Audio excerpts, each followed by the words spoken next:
Lord of Mystery, I Married the Queen of Mystery by author Huo Yang. Chapter 1 to 25. Welcome to Fanfic Audiobook, your go-to place for immersive audiobooks. If you enjoy the content, don't forget to like the video and subscribe to our channel for more amazing stories. And those who want to support me, I have a Patreon channel, get early access to video on Patreon. Chapter 1A Visit from the Mysterious Queen. In West District, Backland, at 51 Henry Street. It was evening, and Audrey Gale, having just finished his busy day, was resting in an armchair. Ding-a-ling. The bell hanging on the door chimed. It was so late, yet there was still a customer. Under the bright gaslight, Odysseus lazily looked up, then immediately sat upright. The visitor was a woman with waist-length chestnut hair and remarkably striking eyebrows that gave her a heroic air. She had a good figure, neither plump nor thin, and her deep blue eyes were as beautiful as a condensed ocean. Her chestnut hair, beautiful face, and the unusual yet uniquely appealing combination of a white shirt, long trousers, and black leather boots reminded Odysseus of a prominent figure in the Beander world, the Queen Mystic, Bernadette. The reason he thought of her was not from clues he gathered about the Queen Mystic, but because Odysseus was a transmigrator and remembered the hair color and unique attire of Emperor Russell's eldest daughter. He had transmigrated to this world 3 years ago, and upon arriving, he became a mystery prior due to a Beander incident triggered by a Saphira. Simply by remembering some parts of the original story, his mystery prior potion was directly digested.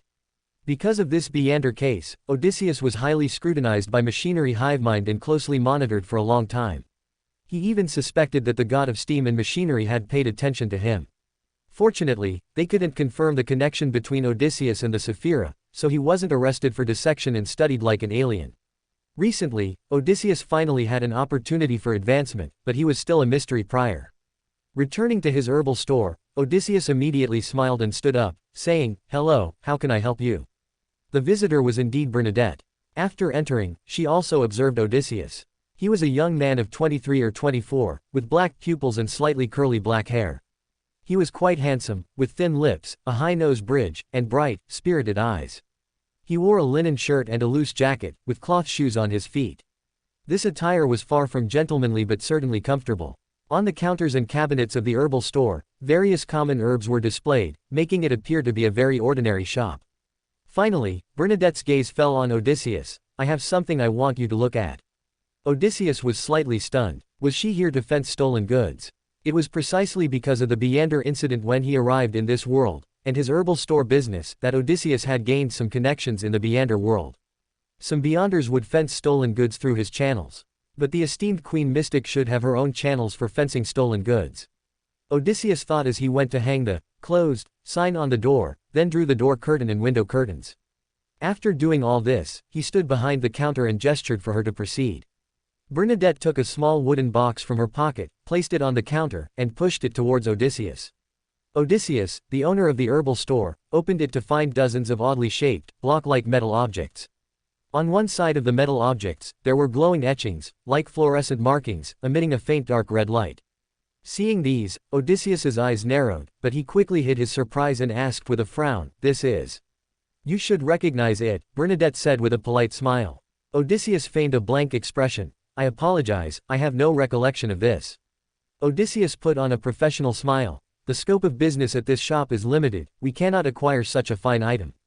Please try somewhere else." "Let me give you a hint," Bernadette said with an expression that suggested, "I already expected this." Peter, 116 Michelle Street.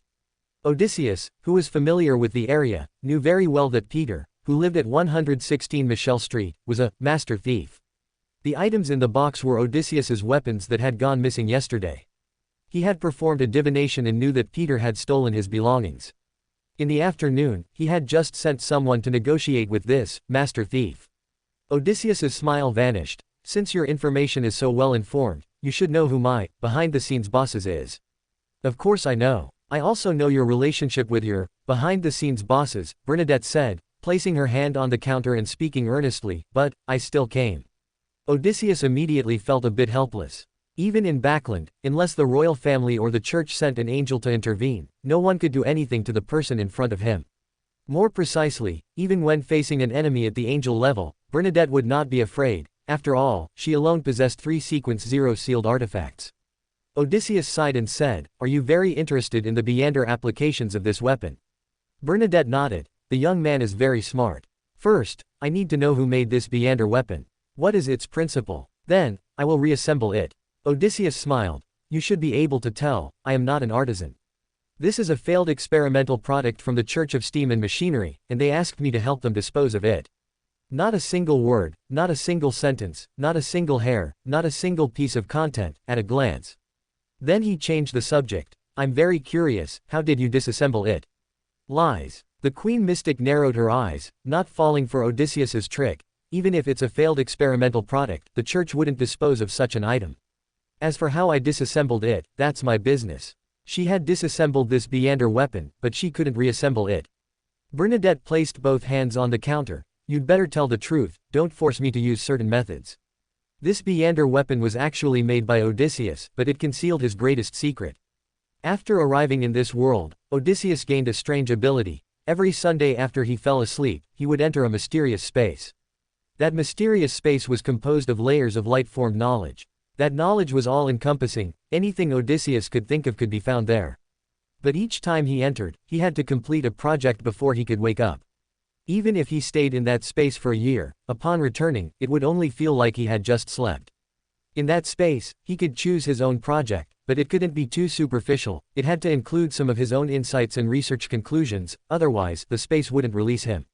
Initially, Odysseus was perfunctory, but as he gained more and more knowledge there, the projects gradually became more profound.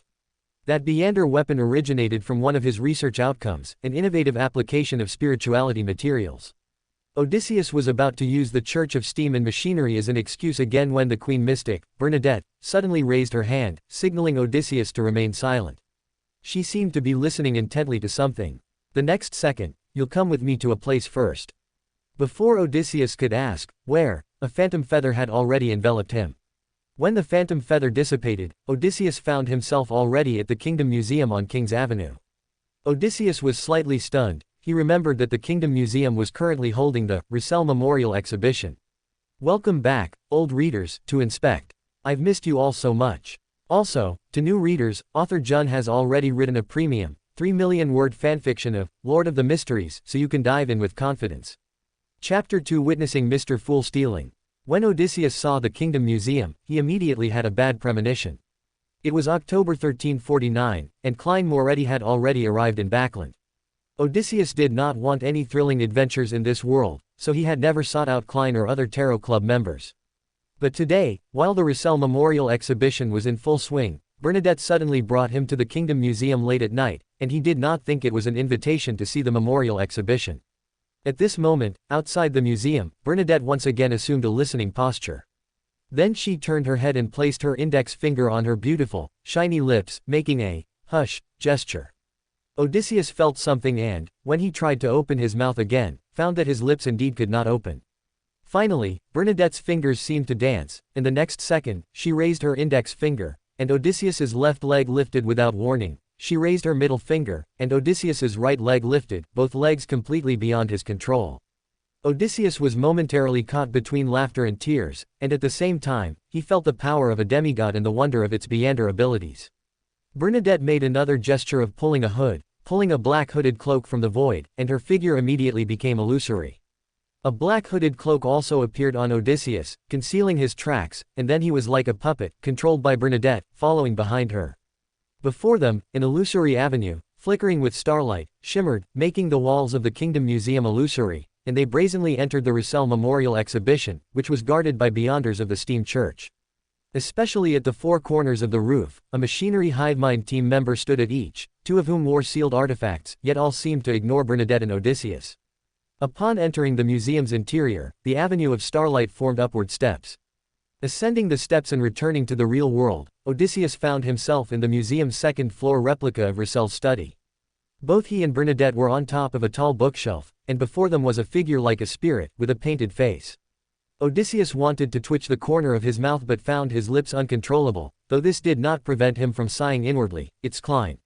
I actually witnessed Mr. Fool's theft. At this moment, Klein, or rather, Klein's self-summoned spirit, was reaching for two bookmarks inside a book.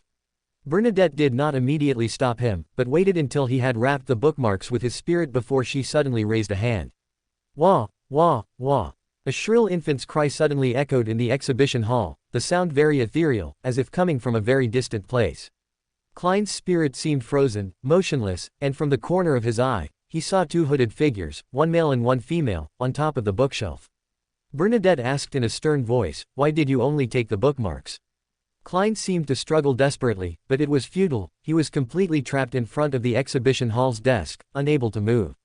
"Where did you learn to take the bookmarks?" Bernadette asked again. A wide smile suddenly appeared on Klein's painted face. The next second, his almost transparent figure vanished instantly, along with the two bookmarks wrapped in his spirit. Bernadette, sitting on the bookshelf, suddenly leaned forward, and Odysseus could tell that she was also quite surprised.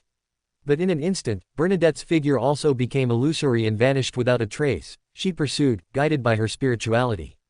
Only after Bernadette left did Odysseus react. "Big sister, what about me? I'm still here." In the distance, the machinery hivemind team members' calls, sensing the anomaly, were already approaching. Odysseus had two choices. The first was to be arrested by the machinery hivemind. He had many friends in the machinery hivemind, so he didn't have to worry about being locked behind the door of truth, and he could also get rid of Queen Mystic Bernadette. But with something missing from the Russell Memorial Exhibition, his presence there would certainly lead to investigation, surveillance, and even interrogation by a demigod. In that instant, he made a decision: I should escape. So Odysseus quickly took off his hood, reversed his loose jacket at the fastest speed, and tore open the lining. Inside the jacket's lining was an 8-pointed star, magic array drawn with spirituality-infused powder and liquid, with a small Ahana crystal, a Beander material Odysseus had acquired at a high price, at its center, and various colored gemstones embedded at the other nodes of the array. This was his costly escape equipment, also a result of a previous research achievement. As the footsteps drew closer, Odysseus was about to inject his spirituality into the array, but at that moment, he suddenly noticed that gray-white mist was rising from where Klein's spirit had just left, and a palm-sized gray sphere had formed in the center of the mist. At the same time, Odysseus's body emitted an illusory glow, illuminating the surroundings somewhat unrealistically.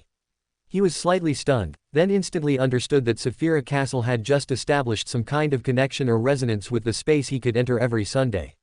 In the instant he understood, the palm-sized gray sphere flew over abruptly, and before Odysseus could dodge, it entered his chest. After Bernadette left, Odysseus's mouth could open again. He opened his mouth wide, about to let out a scream, but then suddenly realized he felt no pain whatsoever. He quickly pulled open his collar to check, but his chest showed no abnormalities. The footsteps of the machinery hivemind team members were already outside the door. There was no time to examine it closely. Odysseus immediately injected his spirituality into the array, and at that moment, the Beander material Ahana crystal of the door pathway helped him open an entrance to the spirit world. Odysseus picked up the hood Bernadette had just summoned and immediately leapt in. Amidst the kaleidoscopic chaos, Odysseus felt as if he were in a tornado, his body spinning and tumbling rapidly, and before he could even clearly see the spirit world, he was slammed hard onto the ground. At that moment, he felt his bones were shattered, but he immediately sat up abruptly, retching violently, ah. Everything in his stomach was vomited out, even his stomach acid, and only then did the dizziness gradually disappear. Odysseus leaned against a lamppost, weakly surveying his surroundings. At this point, he was probably about 10 kilometers from the Kingdom Museum, standing on a not very wide street. He leaned on the lamppost and struggled to stand up. There's still room for improvement. It was not safe yet. He had to leave the West District as soon as possible. Just as he was about to lean on the wall and leave, a lukewarm voice said, "You have quite a few good things on you." Bernadette appeared from the void not far from Odysseus. "Unfortunately, no matter how you escape, I can find you very easily." Odysseus glanced at the well-built Queen Mystic. "Did you catch the person who stole the bookmarks? Come on, let's hurt each other." Chapter 3, Extraordinary Scholar Odysseus.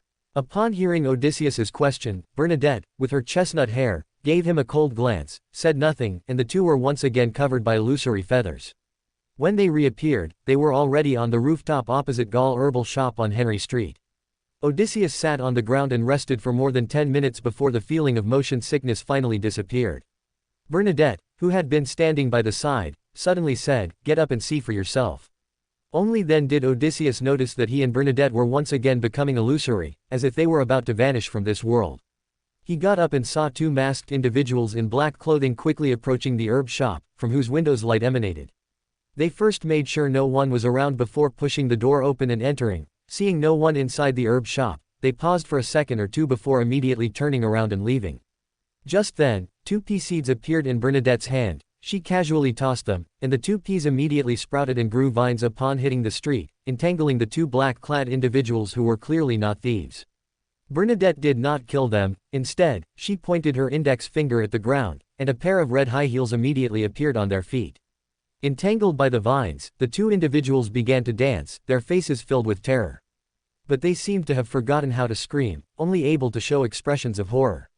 This reminded Odysseus of the fairy tale, The Red Shoes. Although he had only read it once, he still vividly remembered the red dancing shoes that, once worn, made one lose control and dance incessantly. After the 2 danced for more than half a minute, the terror on their faces and the red dancing shoes vanished together. Then the vines loosened, they tipped their hats and bowed towards Bernadette, then quickly left, disappearing into the night. Odysseus was stunned. Clearly, what had just left were 2 pairs of red dancing shoes, and their appendages, the 2 black-clad individuals. He guessed that Bernadette would know exactly where these 2 people went and whom they met for some time after this. Immediately after, he thought of the actions of the 2 black-clad individuals just now. I don't remember making any enemies recently. After coming to this world, Odysseus had been relatively low-key. When developing his gray industry, he even used his abilities and connections to take over a small gang, using that gang as a shield for any trouble. You haven't made enemies, Bernadette said, once again taking out the small wooden box containing the Beander weapon, but you possess something that makes them desire it. Only one such weapon was made, and those who had seen it had already been burned to ash. Odysseus was silent for a moment before saying, Pete is dead. Yes, he is, Bernadette said. He died at the hands of a Beander who had fallen into madness, and the weapon you invented couldn't save him. By chance, a member of a mysterious organization passed by, witnessed the weapon in Pete's hand, and took the weapon after Pete's death. Several local members of this organization, upon learning that the weapon originated from you, prepared to send someone to take you away for further questioning about the weapon's source. The so-called mysterious organization was actually members of the Moses ascetic order in Backland. Bernadette had long been eyeing the member who picked up the weapon, and just as she was about to close in, she encountered the weapon Pete possessed, so she came over first, intending to take Odysseus away and ascertain the truth. As for witnessing Klein stealing bookmarks, that was an urgent and sudden situation, purely coincidental. Odysseus said with a sincere expression, I did indeed acquire that weapon from the steam church. Odysseus suddenly felt the weight in the center of his face increase, and he saw his nose visibly lengthen at a rapid pace. Bernadette, standing beside him, revealed a beautiful smile. Deceit, is that how you treat your savior? Recalling how the Queen Mystic had previously manipulated him like a puppet, Odysseus suddenly understood. As long as I lie, my nose will grow longer. Bernadette did not answer directly, only saying, I'd like to see if your nose can reach the other side of the Tisauk River. Odysseus was a bit helpless. Let's go inside the shop, I'll tell you the origin of this weapon. After he finished speaking, his nose returned to its normal length. Odysseus knew well that in the mystical world, encountering such a powerful figure, concealment would only make things worse, so he prepared to explain the origin of this weapon. The Queen Mystic nodded in satisfaction. Good. The 2 returned to Gaul herbal shop, and Odysseus closed the door again. Would you like something to drink? No need. So Odysseus poured himself a glass of wine, took a sip, and then walked behind the counter. They were like before, one behind the counter and one in front. I imagine you are quite clear about the function of magic formations, Odysseus explained, taking out a piece of paper and using a compass to draw a large circle on it, then drawing 2 equilateral triangles, one upright and one inverted, centered on the circle's center, and finally drawing a small circle centered on them. This is a classic 6-pointed star formation diagram. By filling different symbols in the gaps of the diagram, formations with different effects can be created. For example, increasing the success rate of some low-level witchcraft, temporarily and limitedly enhancing or stabilizing spirituality, or even for aesthetic decoration, etc. It is a relatively common auxiliary method in the Beander world, and even some mysticism enthusiasts use it. However, due to their limited effect, they are mostly used only by low-sequence Beyonders, especially those who are not good at direct combat. No mistake, one beginning, one end, one internal, one content, all in one glance. High-level magic formations, however, do have effects such as sealing and defense, but they require power support from high-sequence existences or Beander characteristic. For most Beyonders, magic formations are relatively useless. While skillfully filling mystic symbols into the formation diagram, Odysseus continued, In recent years, I've discovered that the greatest use of magic formations is not how many Beyonder effects they possess, but rather that they can provide a channel for spirituality to extend outwards within a certain range. For example, if I inject spirituality at this position, the output spirituality will enter the center of the six-pointed star formation without any loss. If one of the Beyonder materials required to advance to Pyromaniac, the fire salamander's gland, is placed in the center of the magic formation, a large fire will definitely ignite in the center of the formation, and there's a certain probability that a fireball spell will also appear. But if fire salamander's blood is used, Odysseus took out a small glass bottle from the cabinet. It contained half a bottle of bright red blood, which was fire salamander's blood, a sequence 7 level spiritual material, quite valuable. He dripped a few drops of blood into the center of the formation and continuously injected spirituality into it. Whoosh! A small, stable flame ignited in the center of the formation. Odysseus further explained, this is a high-level fire attribute spiritual material, so it can ignite a flame under the action of spirituality. Bernadette understood. She pointed at the wooden box. This weapon actually has an exquisite magic formation inside. Yes. Bernadette then asked, do you know what that weapon signifies? Odysseus was slightly stunned. Signifies what?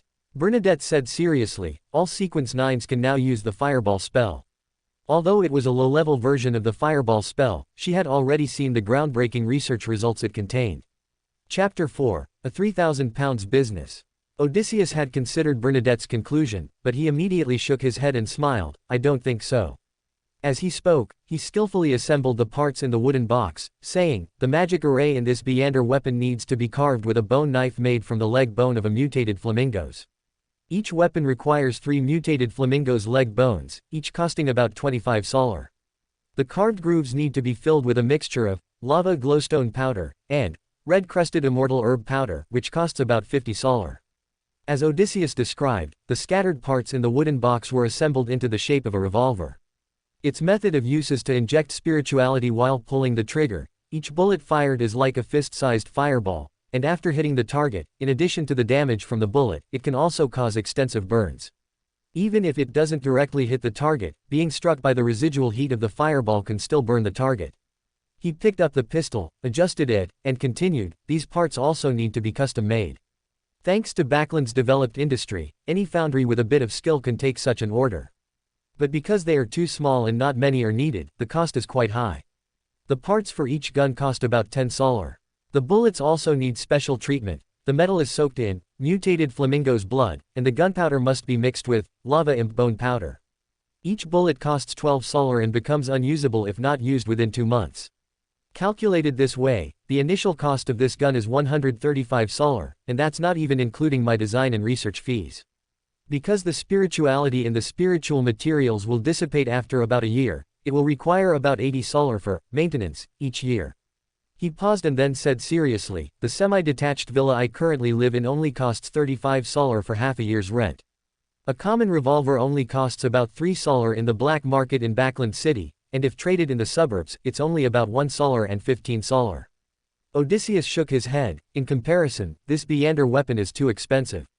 Well, even the prices I mentioned above are because I run an herbal shop and have channels to purchase cheap high-grade spiritual materials. Such a weapon would sell for at least 500 solar on the market. Odysseus concluded, I don't think every sequence 9 has such financial resources. If I weren't doing some research, I might as well buy a good revolver and practice my marksmanship diligently. What if someone invests in them? Bernadette suddenly said, for example, I commission you to make 10 such weapons to distribute to 10 sequence 9s who are not very good at direct combat. This would give them a very practical offensive method. If 10 people, no, if 3 people fired together, I believe they could relatively easily take down a sequence 8. Odysseus opened his mouth before saying, you are truly rich. Then the price. Odysseus held up 3 fingers, 300 solar each, no lower. The Queen Mystic, with her beautiful eyes, stared at Odysseus. You just said the cost was only 135 solar. I also said just now that it didn't include design fees and my labor costs. Odysseus spread his hands. No matter where you go, you won't find this price. To be precise, it wasn't that he couldn't find this price, but rather that he couldn't find a similar weapon. Bernadette nodded, all right, but on one condition. You must teach the person I send how to maintain the pistol and how to make the bullets. Then she pointed to Odysseus's reversed coat. What's that? This is also an application of the magic array, Odysseus explained. It's just that the center of the magic array uses more valuable Beyonder materials. And it has many usage limitations. For example, this coat can only be used once a week. If I use it a second time, I would directly turn into a spiritual world creature, far less convenient than a sealed artifact, but the negative effects are basically borne by the magic array. Bernadette hummed, finding the coat useless to her. In 3 days, I will send someone to learn about pistol maintenance from you. As she spoke, she walked out. As for those 10 revolvers, a month for delivery is fine, right? No problem, but the person coming to learn must also bring a 1,000 solar deposit. Odysseus quickly asked again, what should I do if I encounter danger? You don't have to worry about those 2 men in black, Bernadette said. Also, I will guarantee your safety before the transaction, but after the transaction, I am not your bodyguard. After saying this, she was surrounded by wings with illusory feathers. When the illusory wings dissipated, the queen mystic also disappeared. Odysseus sat in the counter, stunned for more than 10 seconds, before sighing, tonight was really exciting. Although Bernadette had set her sights on the Beyonder organization that wanted to capture Odysseus, they were unlikely to bother him again, but he did not relax his guard. After turning off the gas lamp in the herbal shop, Odysseus simply left through the back door, walked through a dimly lit alley, and arrived at the adjacent Welt Street. After making sure no one was following him, he quickly left and arrived at a secret hideout he had prepared in advance. Every single piece of content is within a single glance. It was an old apartment building in the northern part of the West District. Odysseus rented a room on the 2nd floor, which had a bedroom, a separate washroom, and a semi-open kitchen facing outwards on the balcony. The rent here was only 18 solar a month, less than 1 solar. After setting up warning bells on the balcony and at the door, Odysseus finally lay down on the slightly damp bed to rest. He fell asleep while replaying the day's events. After falling asleep, Odysseus had a strange dream. He dreamed of himself wandering in a space filled with grayish-white mist. As he walked, a tall and mysterious castle appeared before him. Because of Odysseus's experience of being able to conduct research in dreams, he gradually regained some of his cognitive abilities. He was a little strange. What kind of place was this castle? From observation, this was not an ordinary castle. It gave off a terrifying, eerie feeling. The 2 doors of the castle were tall and large, tightly closed at this moment, as if no one had opened them for a long time. Woo, woo. Suddenly, the sound of a beast appeared in the gray mist. Odysseus vigilantly looked around. The gray mist rolled all around, making it impossible to see what kind of beast it was. He instinctively reached for his gun, but found that he was very lightly dressed and had no weapons on him. At this point, Odysseus found himself becoming more and more awake, so he began to walk forward along the castle, looking for a place to hide from the beasts. Woo, woo. After just a few steps, a vicious dog with short fur covering its entire body and a long, slender build appeared in front of Odysseus. Its mouth extended all the way to the back of its head, and dark red flames burned in its eye sockets, staring intently at Odysseus. Odysseus immediately understood where this castle was. He quickly knocked on the door. Open the door quickly. Your dog is going to bite someone. Open the door quickly. More, woo-woo, sounds came from all around, as if the surrounding mist was already surrounded by Fugan hounds. That's right, these dogs were Fugan hounds, and this castle was the Saphira Castle. Thank you all for your support and votes *******. Chapter 5, The Mysterious Mr. Fool. At that moment, Odysseus understood why he was here. The space he could enter, filled with infinite knowledge, had some kind of reaction with the Russell Memorial Exhibition in Klein's Saphira Castle. After Klein's spiritual body left, for some reason, this reaction ultimately formed a gray, palm-sized sphere.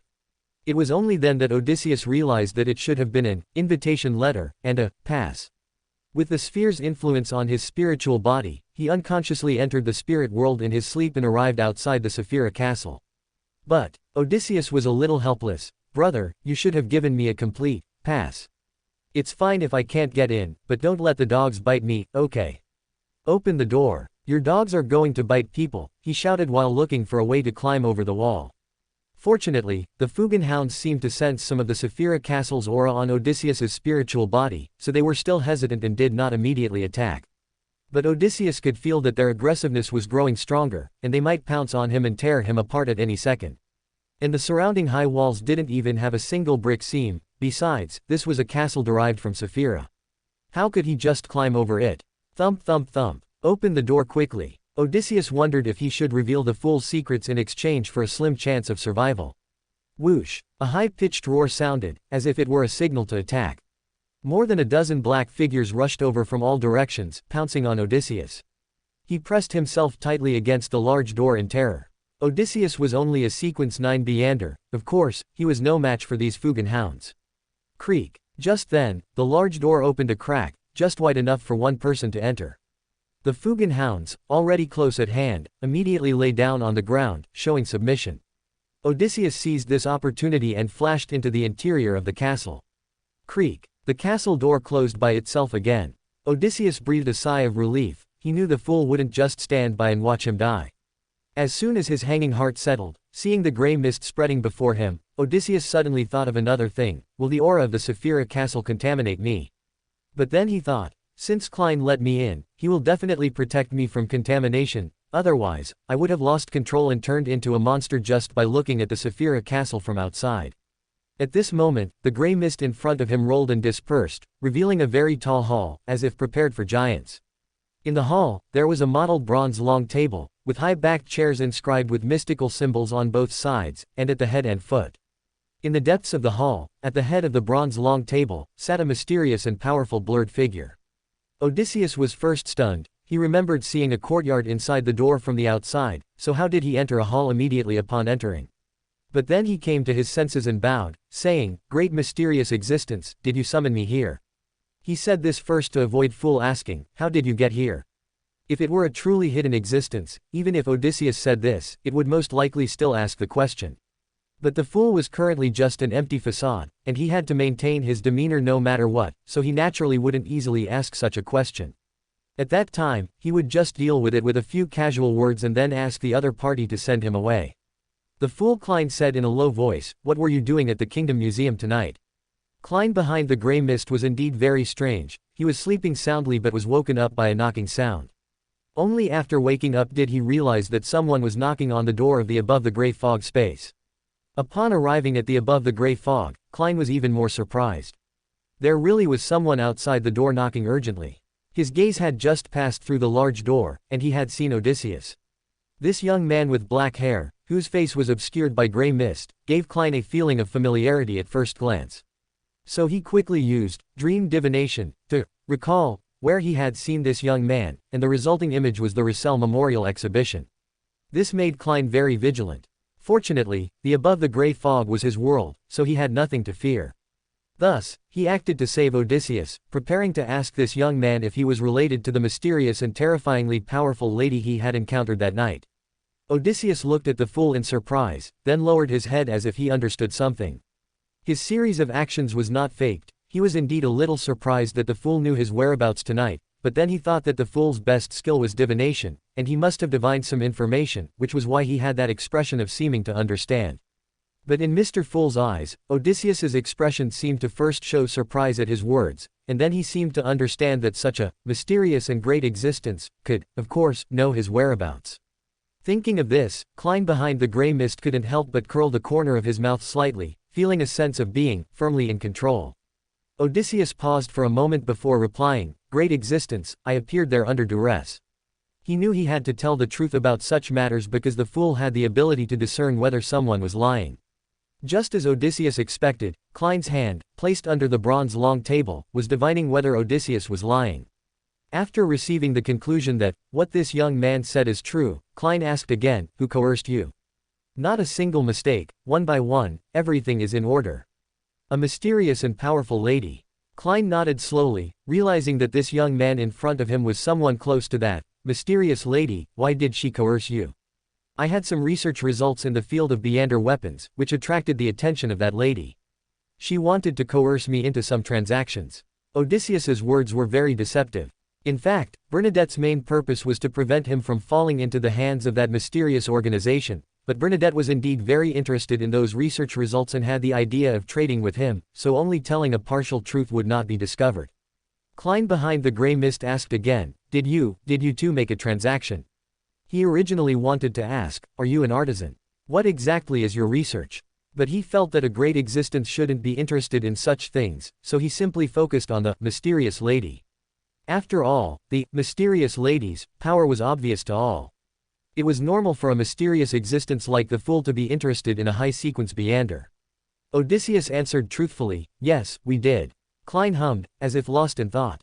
He opened his spirit vision and could only tell that Odysseus was a Sequence 9 Beander, but he couldn't tell what pathway this young man was from. But no matter what, it was a very rare thing for a Sequence 9 Beander to be able to create Beander weapons.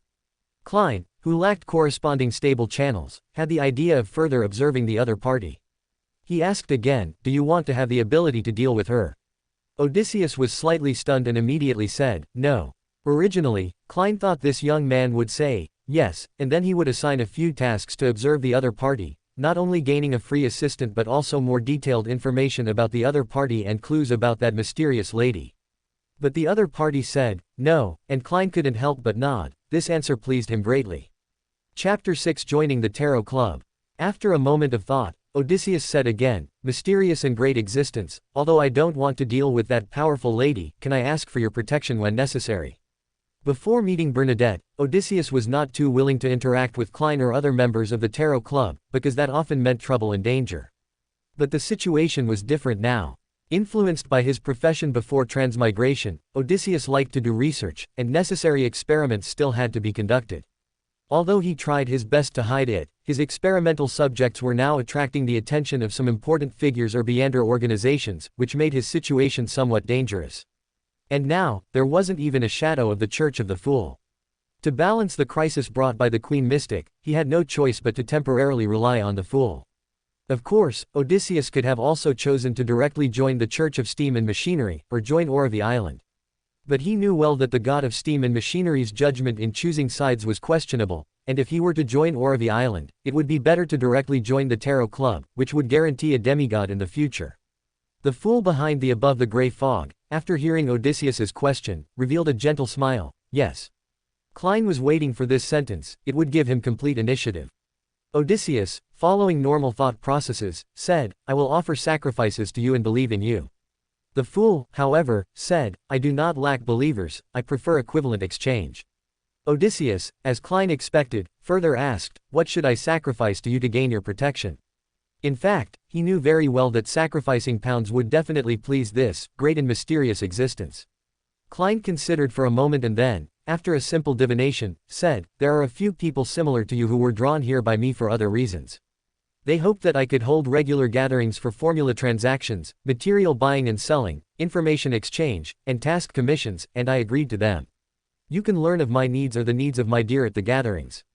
Doing this was a bit reckless, as he hadn't yet had time to investigate the stranger in front of him.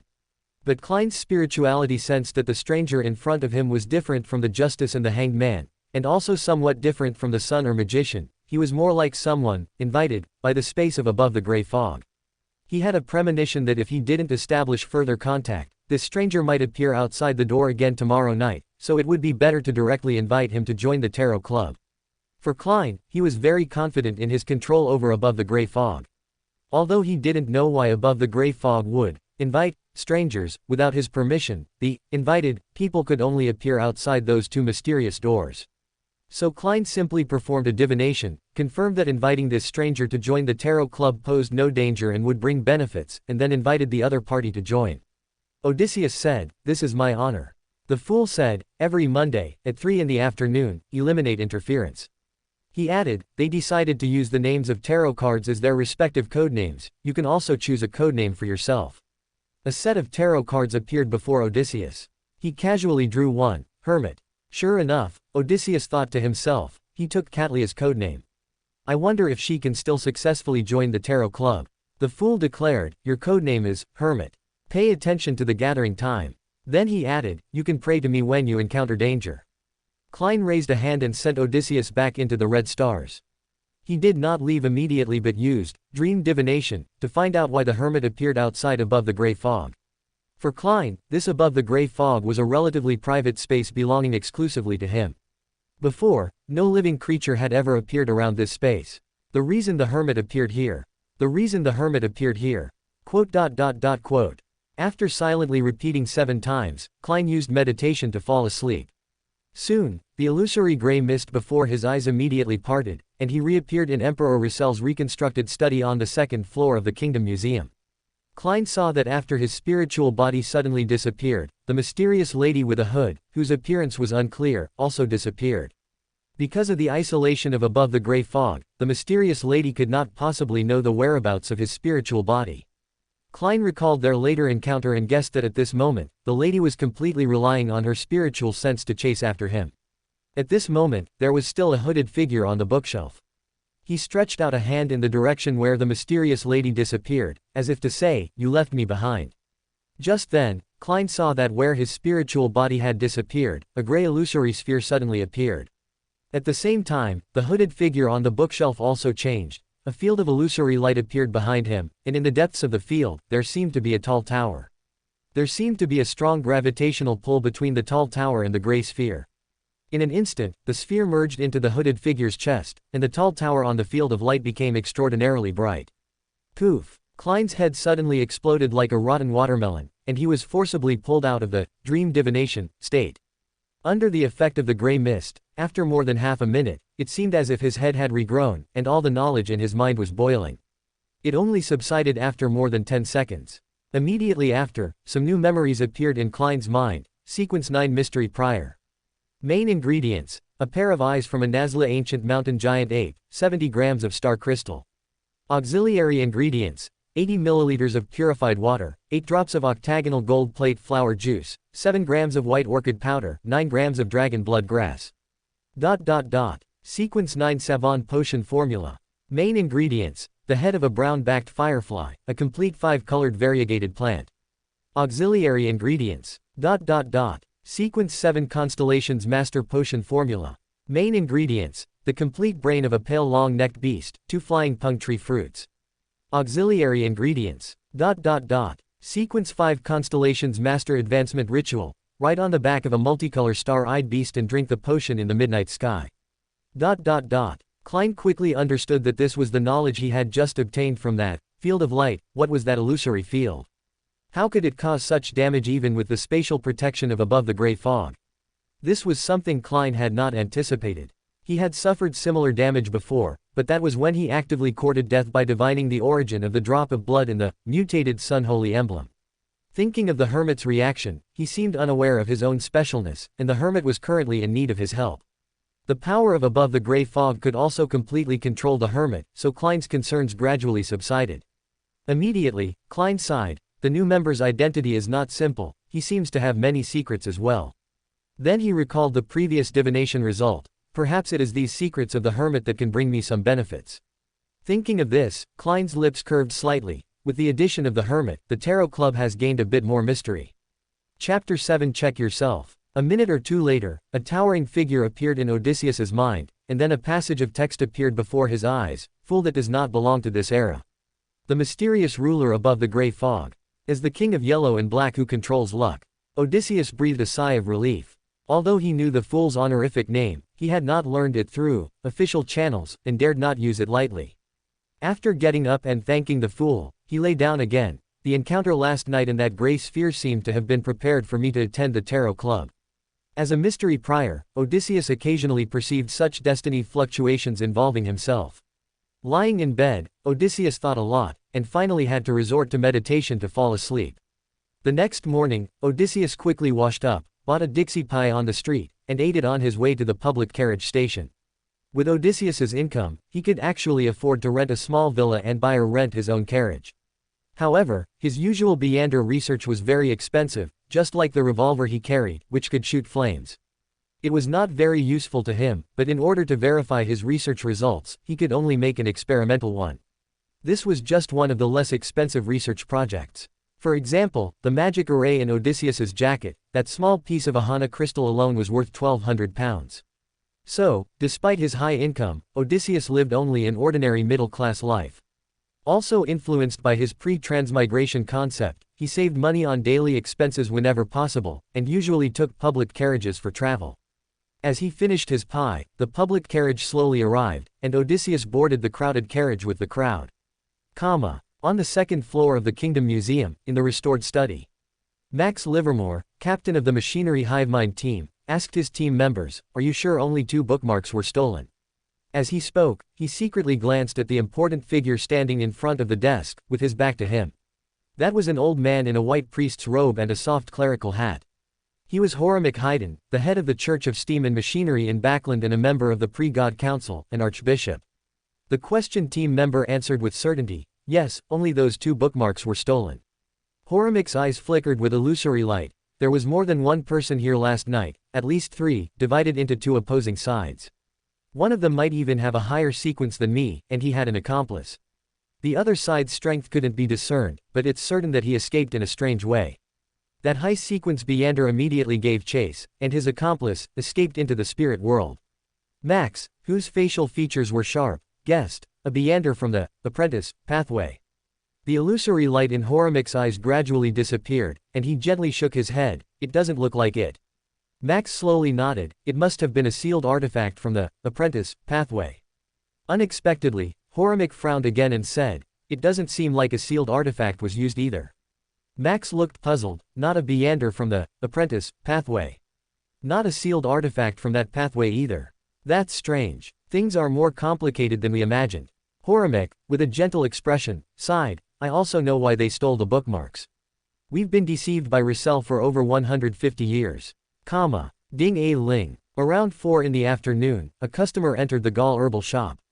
Kane, the 15-year-old shop assistant, stopped arranging herbs, put on his most amiable smile, and asked, may I ask? Oh, it's Mr. Livermore, are you here to see Mr. Odysseus? Having been awake all night and busy for most of the day, Max Livermore slowly nodded, looking a bit tired. Kane, who looked energetic, gestured towards the interior of the shop, please come in. Max skillfully opened the inner door. Inside the shop was a small courtyard, but it was filled with flower pots. The flower pots contained some common herbs that didn't require much specific growing conditions. After passing through the courtyard, there were 2 more rooms. One room was a warehouse and utility room, and the other was Odysseus's resting and experimental room. Of course, this kind of public-facing experiment did not involve Odysseus's secrets. Max pushed open the door and first smelled the strong scent of herbs filling the room. Odysseus, wearing a mask and hat, was busy in front of a table full of beakers and measuring cylinders. Seeing Max enter, Odysseus stopped what he was doing. Friend, you look very tired. You can just try the potion I'm currently mixing. He paused and then said, sit over there first, I'll be done in a moment. Max was indeed a bit tired. He sat on a chair and watched Odysseus mix the weighed powder with the potion that had already been boiled in the measuring cylinder, finally forming a blue potion. Odysseus poured the potion from the measuring cylinder into a cup and handed it to Max. This is a formula I traded from a wild Beander who was possibly a pharmacist some time ago. It can effectively relieve fatigue. Of course, I don't have the pharmacist's ability, so I can only use spirituality to give the potion limited effects. The Beander incident Odysseus encountered when he transmigrated was handled by Max's team, and later the 2 gradually became old friends who talked about everything. This machinery hivemind team leader trusted Odysseus very much. After a simple glance at the potion, he drank it in one gulp. The potion was sour, but after drinking it, his fatigue was indeed relieved. He handed the cup back to Odysseus, so you don't just mix potions that enhance male capabilities. Odysseus took the cup and smiled. That's market demand. He put down the cup, extinguished the alcohol lamp, and asked, why do you have time to visit me today? I have an urgent mission. Odysseus was slightly startled, already having a guess. Tell me. Help me inquire if there have been any unusual activities from the noble children on this list recently. Max took out the list of noble children who had attended the exhibition alone last night. This was a privilege of the nobility. Last night, after all the tourists had left, the Russell Memorial Exhibition welcomed a group of noble children. The theft occurred that very night, so they were highly suspicious.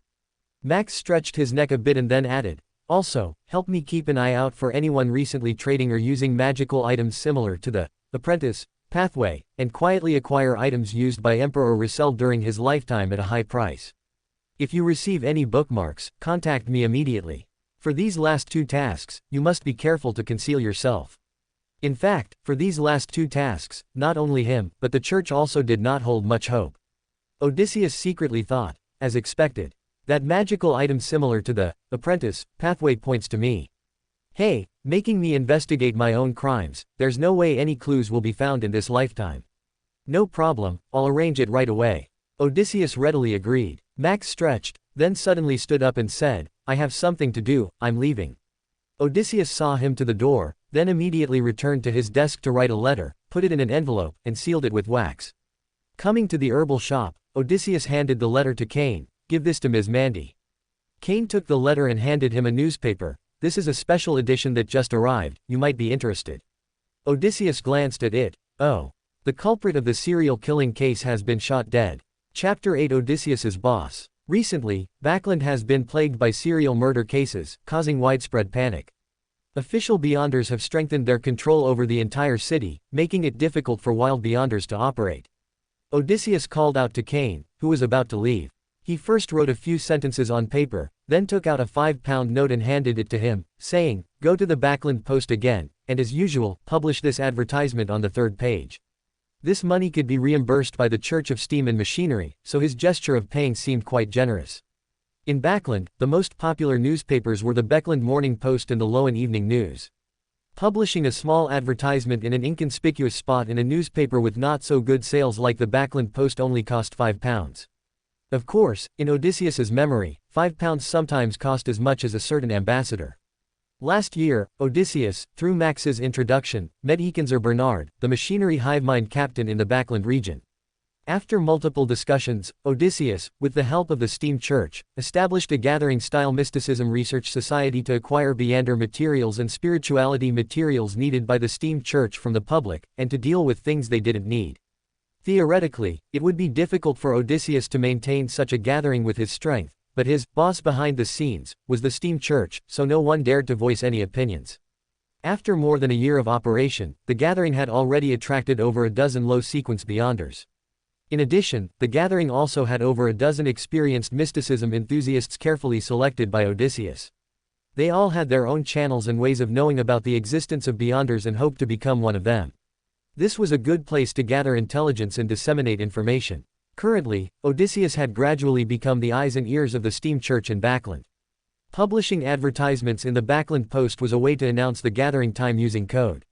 This was the method used by Eye of Wisdom to announce gathering times, and Odysseus found it very useful, so he unceremoniously adopted it. After Cain left, Odysseus sat behind the counter to mind the shop. Generally, from dusk, mysticism enthusiasts in need would start visiting the Gaul herbal shop and continue until late at night. Throughout Backland, the Gaul herbal shop was the most well-stocked store. All mysticism enthusiasts in the city knew that any herbs that couldn't be bought elsewhere could definitely be found here. After a night of hard work, Odysseus, as usual, lay in his armchair to rest. Ding-a-ling. Odysseus raised his head somewhat helplessly. Hearing this sound now was a bit like hearing a phone ring before he transmigrated. The visitor was a woman in her 30s, not very beautiful but very elegant, with a very fashionable hairstyle and dressed like the New Age woman depicted in magazines. Odysseus stood up and said, "How can I help you?" The woman scrutinized the herb shop before looking at Odysseus. "Are you Audrey Gale?" "That's me. I'm here to deliver the deposit and learn how to maintain weapons." The woman handed Odysseus a paper packet with a stern expression. To be honest, she was very puzzled by this task and didn't know what this casually dressed young man in front of her could teach her.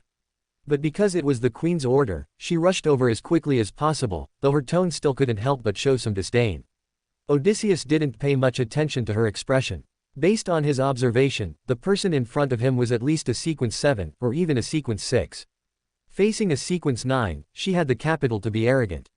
Odysseus opened the paper packet and counted the money. It was exactly £1,000. He casually placed the money on the counter. "Come back tomorrow at 2 p.m. I'll explain the magic arrays within weapons and how to maintain them." The lady frowned slightly. "Can it be in the morning?" "No, I have something to do tomorrow morning." Since there hadn't been a gathering for a long time, Odysseus set the gathering time for tomorrow morning. The Backland Post was released in the evening, so there was enough time. The lady glanced at Odysseus, then suddenly smiled faintly. "Then afternoon it is." After saying that, she turned and left, without even the most basic self-introduction. At 8 a.m., Odysseus, wearing a dark trench coat and a low-brimmed hat, arrived at 77 Hilton Avenue, south of Green Park. This was a small private house, clean inside but lacking the presence of residents. After glancing out the window, Odysseus opened the door to the basement, reaching out to inject spirituality into the correct spot to disarm the Beyonder trap on the downward passage. The basement was very spacious, with only a table and a coat rack. On one of the walls was a huge, 8-pointed star, magic array. Each node of the magic array was filled with gemstones carved with mysticism symbols. In the center of the magic array, there was a layered door symbol, inlaid with an Ahana crystal. Ahana crystal is one of the main materials for advancing to Traveler, its value is self-evident.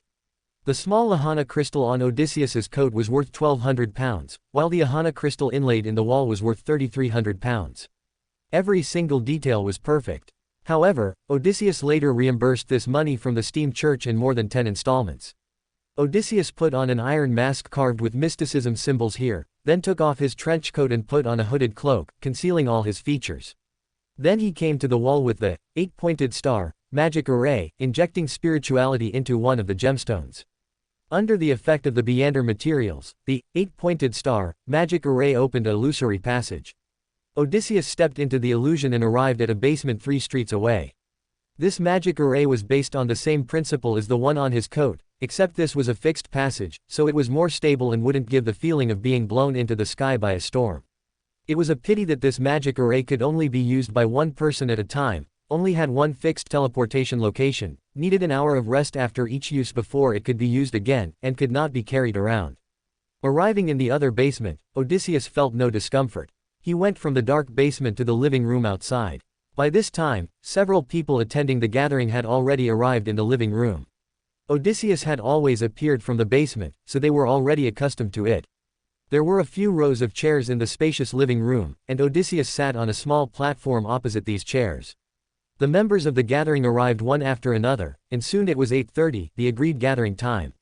However, only a little over half of the usual attendees had arrived. Odysseus said, "All right, no more waiting." A tall attendee, also wearing a mask, said, "I hope they are all still alive." Odysseus smiled, "Don't be so pessimistic." He paused and then announced, "The gathering begins." An attendee in the back row spoke first with a rough voice, "I want to recommend a new member. She is a bounty hunter active in the East District. I've dealt with her a few times, and she's very reliable. She seems to be an arbiter, just a bit short." Odysseus was stunned. Could this guy be recommending Zio? Chapter 9. Hugh Dilch's application for membership. Chapter 9. Zio Durech's application for membership. At the inception of this gathering, Odysseus stipulated that the Mysticism Research Society's recruitment method would be by recommendation. A member could recommend someone they trusted at the gathering, and Odysseus would use his channels to conduct an investigation, then announce the results to everyone and decide whether to invite the new member to join. This differed significantly from other Beander gatherings in Backland, allowing Odysseus to maintain some control over this rather loose organization.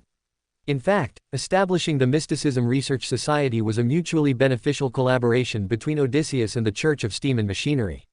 Before this, the Steam Church primarily obtained information from its followers, who were mostly pure workers, making their channels very limited.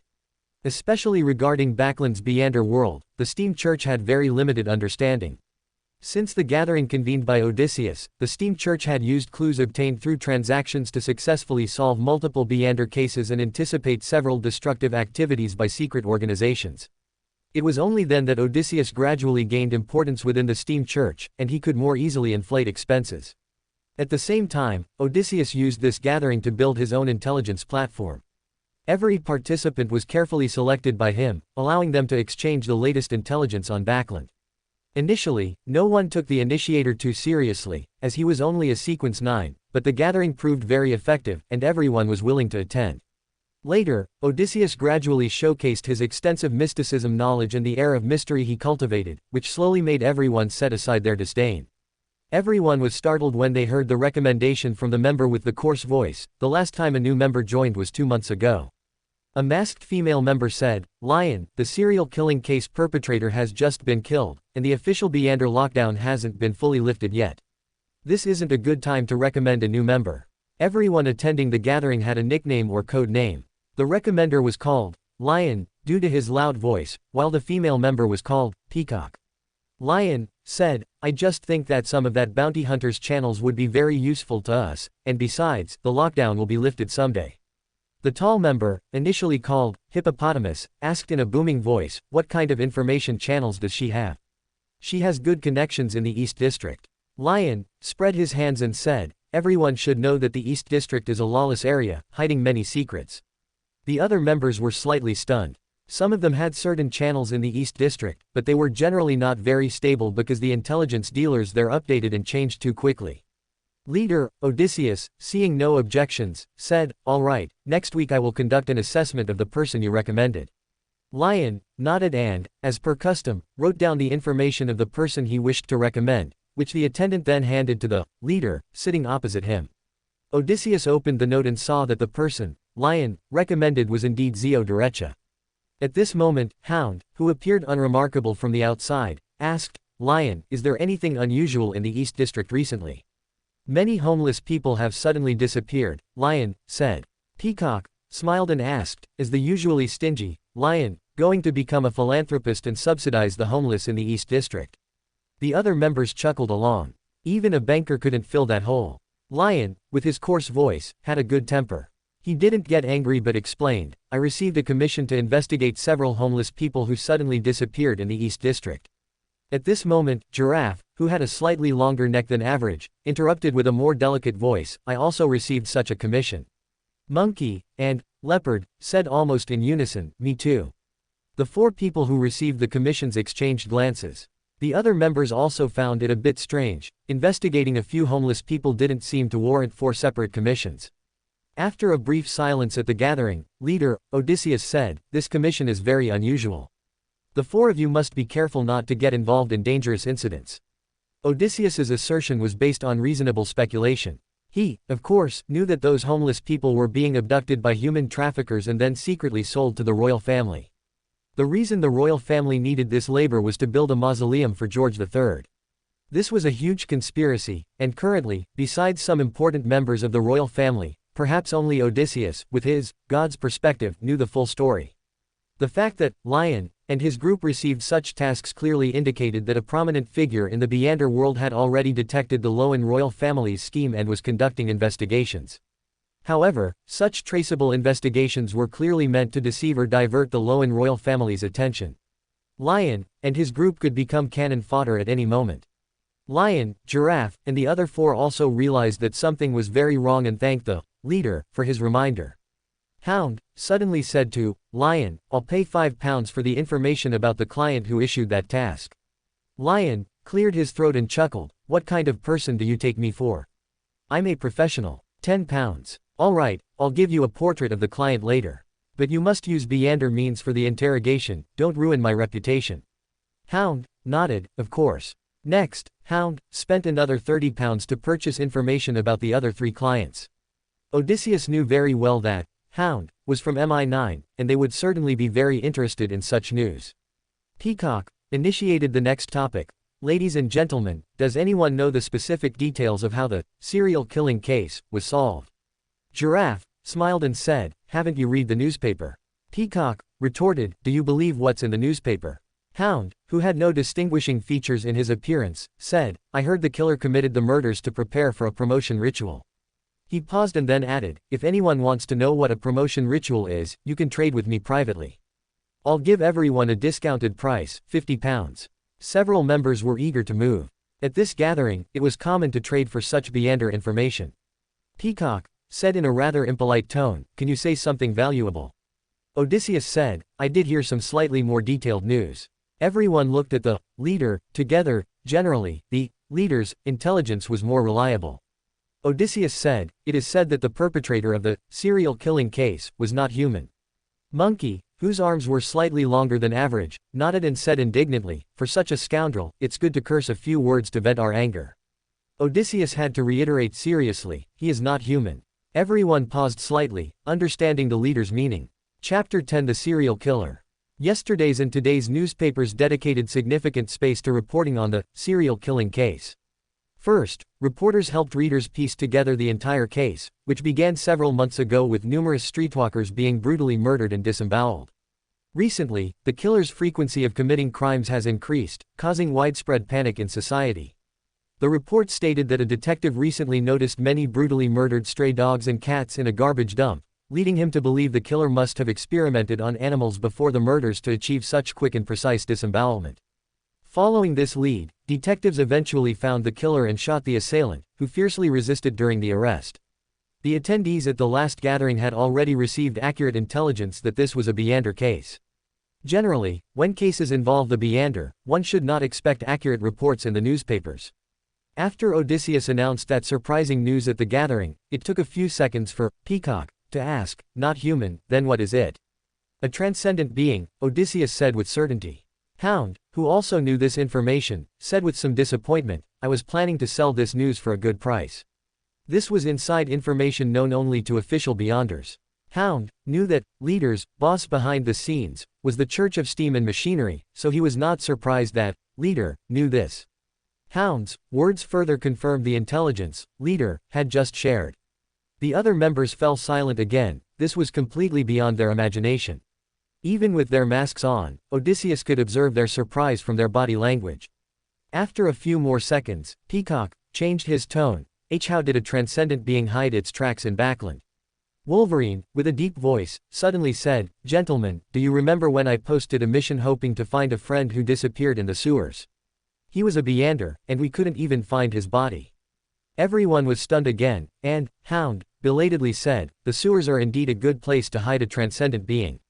In fact, the official Beyonders were also quite puzzled as to how that evil dog managed to evade repeated searches. At this point, with this exchange, everyone had a clear understanding of the entire case. Several months ago, a transcendent being arrived in Backland and brutally murdered over a dozen streetwalkers. The official Beyonders were misled, believing it was a Beyonder committing the crimes, so they had been unable to find any clues. It's highly likely that only recently did the official Beyonders find clues, pinpoint the transcendent being, and kill it. Leopard, whose voice was relatively deep, now asked, "Can transcendent beings also advance?" In his impression, transcendent beings had only one purpose, to provide Beyonder materials for Beyonders. But he never thought they could actually advance. Odysseus did not directly answer, only saying, "Some transcendent beings, due to the uniqueness of their path, possess intelligence comparable to humans, or even higher than normal humans." Leopard sighed, "What a wondrous Beyonder world." Odysseus then said, "The information just now was not free." Everyone looked at Leader. Of course, they knew that such secret information would not be free. "Someone is buying Emperor Russell's relics at a high price," Odysseus said. "If you have any, or can get in touch with such items, you can trade them to me. I guarantee the price will satisfy you." With the Steam Church reimbursing him, he would naturally be very generous. Giraffe slowly shook his head. This must be the buzz brought by the Russell Memorial Exhibition. Many of the great Emperor's fans are buying his souvenirs and relics. Odysseus added, "I don't want fakes." Giraffe, who once claimed to be a master antique appraiser, nodded repeatedly, "Of course, I wouldn't dare give you fakes." Next, everyone initiated several transactions for high-level spirituality materials, and as usual, most were bought by Odysseus. This gathering placed great emphasis on intelligence exchange, so there were rarely transactions for potion formulas and Beyonder materials. After a few more pieces of information that were not very important to Odysseus were exchanged, the gathering ended. As usual, Odysseus watched the attendees leave one by one, then, as the attendant tidied the living room, he went to the basement, took out a crystal key, and placed it on the wall where the illusory passage had just appeared. When he injected his spirituality, an illusory, 8-pointed star, magic array appeared on the wall, but this array had no diamonds, nor did it have the priceless, Ahana crystal. This was merely a sub-array, which required the crystal key in Odysseus's hand to establish contact with the main array, and create an illusory passage. Odysseus stepped into the passage and instantly appeared in a basement located in another district. After he left, the sub-array on the wall disappeared, becoming a normal wall. Every single detail was perfectly included. Returning to the basement of the civilian house, Odysseus took off his cape and mask, then put on a trench coat. From his clothing and demeanor, he was completely different from Leader. With the existence of this magic array, unless a demigod was targeting him, he had no need to worry about revealing his identity. After taking a public carriage back to the herb shop, Odysseus ate lunch and rested for a while. The lady sent by the Queen Mystic, who had come last night, arrived as scheduled. The lady had changed into a different color scheme today, still looking very elegant. She saw Odysseus's somewhat messy laboratory and frowned slightly, but still reluctantly sat down in the chair by the desk. Odysseus took out paper and pen and asked, "How much do you know about magic arrays?" "I can draw common magic arrays, and I can draw uncommon ones after seeing them once," the lady said. "If you're going to teach me how to draw magic arrays, we can skip this part entirely."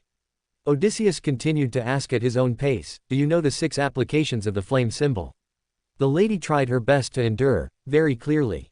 Odysseus asked the third question, how do you control the direction and intensity of the flames burning in a magic array?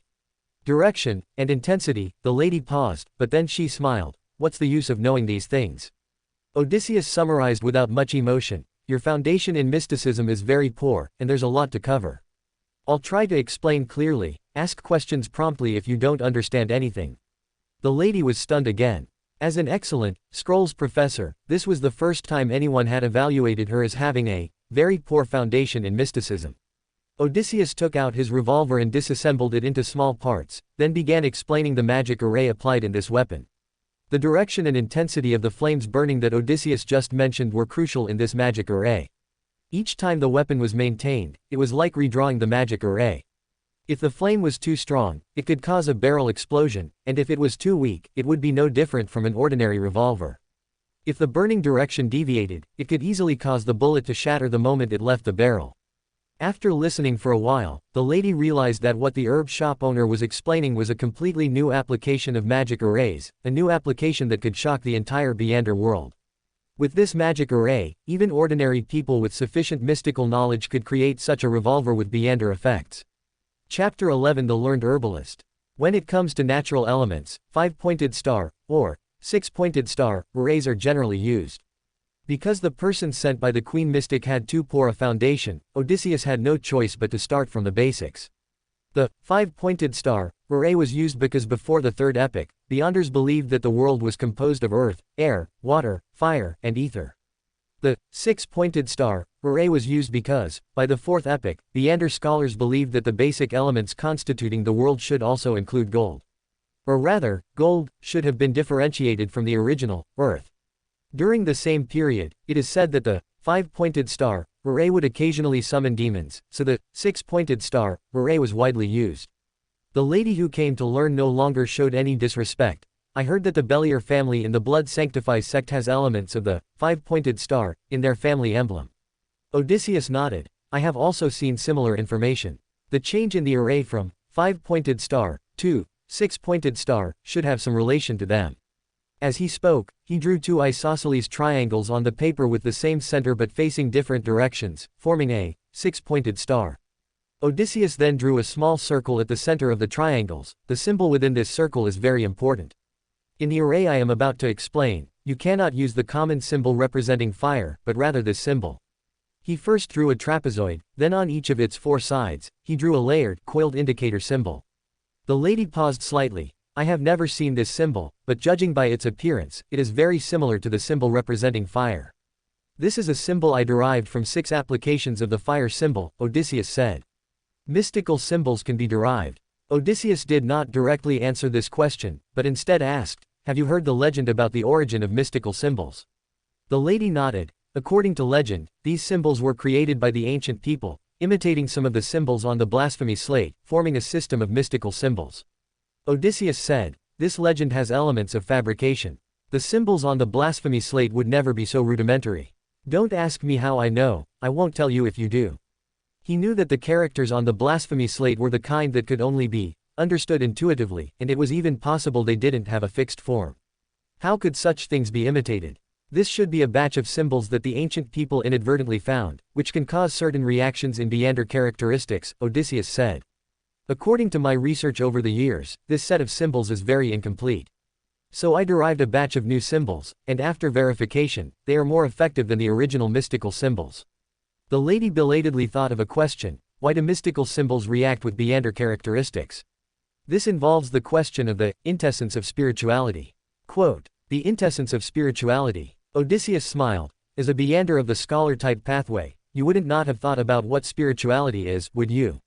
The lady immediately felt like an ignorant elementary school student. Spirituality, isn't it just spirituality? Odysseus said, this question is not part of this transaction. We can discuss it another time. The lady was immediately somewhat disappointed. Let's continue. Outside the small circle or indicator symbols for the 4 directions, Odysseus continued to explain the array used in the weapon. From the indicator symbols outside the small circle to the symbols within the 6 corners, and then to the circle of mystical symbols outside the large circle. The array he drew was very similar to the classic 6-pointed star array, but with many differences in detail. As Odysseus explained each part, it was as if a new door had opened for the lady. The array, which had always been overlooked, held so many mysteries and uses. Finally, Odysseus began to explain the coatings used in the weapons array. The entire array should use dark red coating, and the innermost symbol should use bright red coating. Additionally, the 6 symbols within the 6-pointed star should be bright yellow, and the outermost circle of mystical symbols should be black. These coatings must all contain a certain proportion of magma spar powder and red-crowned fairy grass powder. These 2 spirituality materials are auxiliary materials for the hunter pathway to advance to sequence 7 pyromaniac, and are not common spirituality materials. Therefore, each maintenance of the weapon costs 80 pounds. After the array was drawn, the lady still had many unclear points, but Odysseus only briefly explained some basic principles and did not go into too much detail. As he said before, that was not part of this transaction. At 5 in the afternoon, Odysseus announced that today's lesson was over, and they would come back the day after tomorrow morning to learn how to disassemble and assemble the weapon. The lady stood up and said, "Teacher Gale, my name is Elia. I hope to have the opportunity to consult you again about mystical symbols." She realized that the knowledge Odysseus possessed was very important for a scrolls professor, and might even qualitatively change her abilities. Odysseus smiled. "All right, we'll talk about it if there's an opportunity in the future. No mistakes, no omissions, no extra content, everything in one go." Elia asked again, "Does this weapon have a name?" Odysseus scratched his head. "I hate the naming process the most, so I just gave it a code name. Such a creative weapon should have a resounding name." Elia thought for a moment and said, "How about Flamebolt?" Odysseus nodded. "That works too." He was always very easygoing when it came to naming. After Elia bid farewell again, she left the Gaul herbal shop and took a carriage to a small villa in the Cherwood borough. The servants in the villa had been tending to the fireplace, and the burning flames dispelled the city's dampness and severe cold. Elia quickly went to her study and first recorded everything she had learned today in her notebook. As she was pondering the question of the quintessence of spirituality, raised by Odysseus, the flames in the fireplace suddenly turned emerald green and icy cold, even emerging from the fireplace. Elia knew that the Queen Mystic's messenger had arrived, and she immediately stood up. Whoosh! After a burst of intense flames, Elia felt that an extra person had suddenly appeared in the study. The flames in the fireplace then returned to their normal color, but in front of her, there was only a mass of air, not even a silhouette. "How is today's learning progress?" The Queen Mystic's voice came from the air, as if the Queen was right in front of her. Elia bowed slightly to the air. "I have only learned the principles of that array," but Odysseus did not explain the intrinsic theories in detail. At the same time, she realized that the Queen was very concerned about what she was doing. Did he explain those unfamiliar mystical symbols clearly? Elia roughly understood that the Queen had already detected the most crucial part of the array, those derived mystical symbols. When Bernadette, in another part of the city, learned that those unfamiliar mystical symbols were actually derived by Odysseus, she thought to herself, "Is the requirement for opening a herbal shop so high now? Do you even have to derive mystical symbols?" Chapter 12, The Wilderness of Knowledge. The moment Bernadette saw the flamebolt, she had a premonition that this weapon was unusual. Otherwise, why would a high-sequence beander like her spend effort studying such a low-end weapon? Upon seeing the magic array inside the flamebolt, Bernadette, who possessed extensive knowledge of high-end mysticism, realized the key to this array, the few unfamiliar mystical symbols and the new application of classic magic arrays. She could only deduce the function of those mystical symbols based on her own abilities and vast knowledge, yet she couldn't comprehend their inherent meaning and principles. That's why she initiated the 3,000-pound transaction with Odysseus. On one hand, the Sequence 9 combat power of Oravi Island was roughly equivalent to a goose, so such a weapon was indeed greatly needed. On the other hand, Bernadette was concealing her true objective, wanting to understand the underlying theory of those mystical symbols. However, what Bernadette hadn't expected was that the seemingly young herb shop owner not only possessed those few new mystical symbols but had also deduced a whole new set of them. After reporting what she had learned today, Elia hesitated slightly before adding, "Your Majesty, I also noticed something else. Odysseus has a very profound understanding of certain aspects of mysticism." Bernadette's voice came from the air again. "Elaborate." "He actually studied the quintessence of spirituality." "What? The quintessence of spirituality?" After 2 or 3 seconds, Bernadette's voice finally came from the air. "I understand." Elia quickly added, "Your Majesty, I also found today that someone was following me. It's probably those same tales from before. Everything is within my plan." Bernadette had been planning for a long time, preparing to wipe out the core forces of the Moses ascetic order in Backland in one fell swoop. Elia explained, I'm worried, will it cause harm to Audrey Gale? Any Beyander of the mystery prior pathway is half a scholar, and any mystic scholar would genuinely admire Odysseus's research. This might be an opportunity. After saying this, Bernadette's emissary returned to the fireplace. The flames once again turned emerald green and erupted from the fireplace. In an instant, the emissary left, and the flames returned to normal. Elia was stunned for a moment before asking herself, what opportunity? Bernadette certainly wouldn't explain that it was an opportunity to leverage the danger brought by enemies to coerce Odysseus into joining Orvie Island. Influenced by her father, Bernadette had a very unique perspective. She saw the universality of Beyander weapons in Odysseus's research, and most importantly, their mass production capability. She was well aware that the flamebolt was just the beginning. Mass production would usher in a new era. And Odysseus seemed unaware of this point. Bernadette planned to make an implicit long-term investment in Odysseus, hoping to incorporate both him and his research findings into Orvie Island. The conversation that had just ended surprised Bernadette again. As a sequence 3 of the mystery prior pathway, Bernadette also had many profound studies in mysticism. Of course, she had also pondered questions like the intessence of spirituality. Hearing Elia's report just now, she was somewhat surprised, not expecting that a young Odysseus, a sequence 9, was already researching such deep questions. A bit interesting. Bernadette decided that after the recent battles concluded, she would send a servant to continuously monitor this herb shop owner. Achoo. At 51 Henry Street, in the Gaul herbal shop, Odysseus let out a big sneeze. The young and energetic shop assistant Kane smiled. Mr. Gale, you're not catching a cold, are you? Just one sneeze, I guess someone's thinking of me, Odysseus joked casually. It was another busy night. Kane finished cleaning, and Odysseus told him to check the mailbox, where there was indeed a thick letter. Odysseus glanced at the wax seal, confirming it was from Ms. Mandy. Currently, this lady, whom Odysseus had once saved, was helping him manage his gray industries. Opening the letter, it was all written in elegant script, a report on the observation of those noble scions. Mandy had already compiled the observations. Without exception, none of them had detected any abnormal behavior from them recently. So Odysseus took out a piece of paper, wrote down the investigation results, and had Kane deliver the letter overnight to the Backland Mechanical Research Society, which was the machinery hivemind's headquarters. You can come back at 10 o'clock tomorrow, Odysseus told the shop assistant who was working overtime on errands. Kane smiled genuinely. Okay, Mr. Gale. Odysseus, as usual, lay on the armchair to rest for a while. Today, he didn't receive any unexpected guests, but as soon as he stepped out, his spirituality realized that someone seemed to be watching the herb shop. He paused slightly but still locked the door as usual and went to the public carriage station. While waiting for the carriage, Odysseus quietly observed his surroundings but found no suspicious people. Every single word and detail was checked. After getting on the carriage, he also didn't feel anyone following him. However, out of caution, he went to a nearby lever church, pretended to pray to the god of steam and machinery, and then left after a simple disguise. After confirming again that no one was following him, he returned home with peace of mind. Because it was too late and there were no public carriages, Odysseus reluctantly hired a taxi carriage, feeling a bit pained by the expense, and returned to his residence at 75 Halen Avenue. The entire left side of the avenue was lined with terraced houses, and the environment was very pleasant. Since he hadn't been home for 2 days, the house felt a bit desolate. Odysseus boiled some water, drank a cup of hot water, and then pondered who might be watching the Gaul herbal shop, but he didn't have any constructive guesses. He didn't return to his bedroom until close to midnight, turning off the lights to rest. Today was Sunday, and as usual, after Odysseus fell asleep, he again arrived at that field with a faint, illusory light, seemingly without a specific form.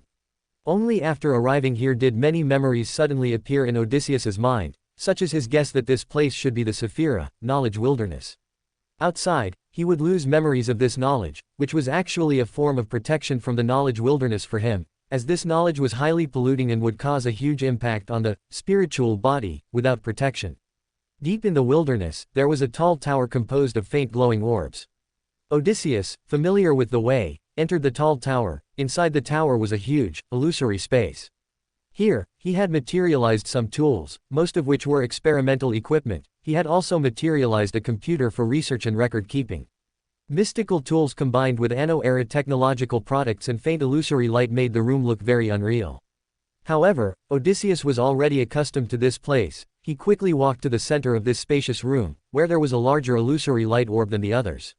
Odysseus placed his left hand on the light orb and said, "Today's topic is the study of the principle of the Beander ability, scribe, of the Apprentice, Pathways Sequence 6, Recording. Chapter 13 New Member, Mr. Hermit." In a previous study, Odysseus unexpectedly discovered that the abilities of a scribe, the imitation ability of a reader Pathways Sequence 6 erudite, and the scrolls professor's ability to create scrolls, were all advanced applications of mystical knowledge and symbols under the influence of Beander characteristic. So he began to study the abilities of these three Sequence 6s one by one, and today it was time to study the scribe. First, he searched for information. The light sphere forming the tower was composed of various kinds of knowledge. He only needed to touch the light sphere in the center of the room with his hand to search with his mind. However, currently Odysseus could only access partial knowledge. For example, he had previously searched for information related to potion formulas, but only obtained the formulas for Sequence 9 Mystery Prior and Savant.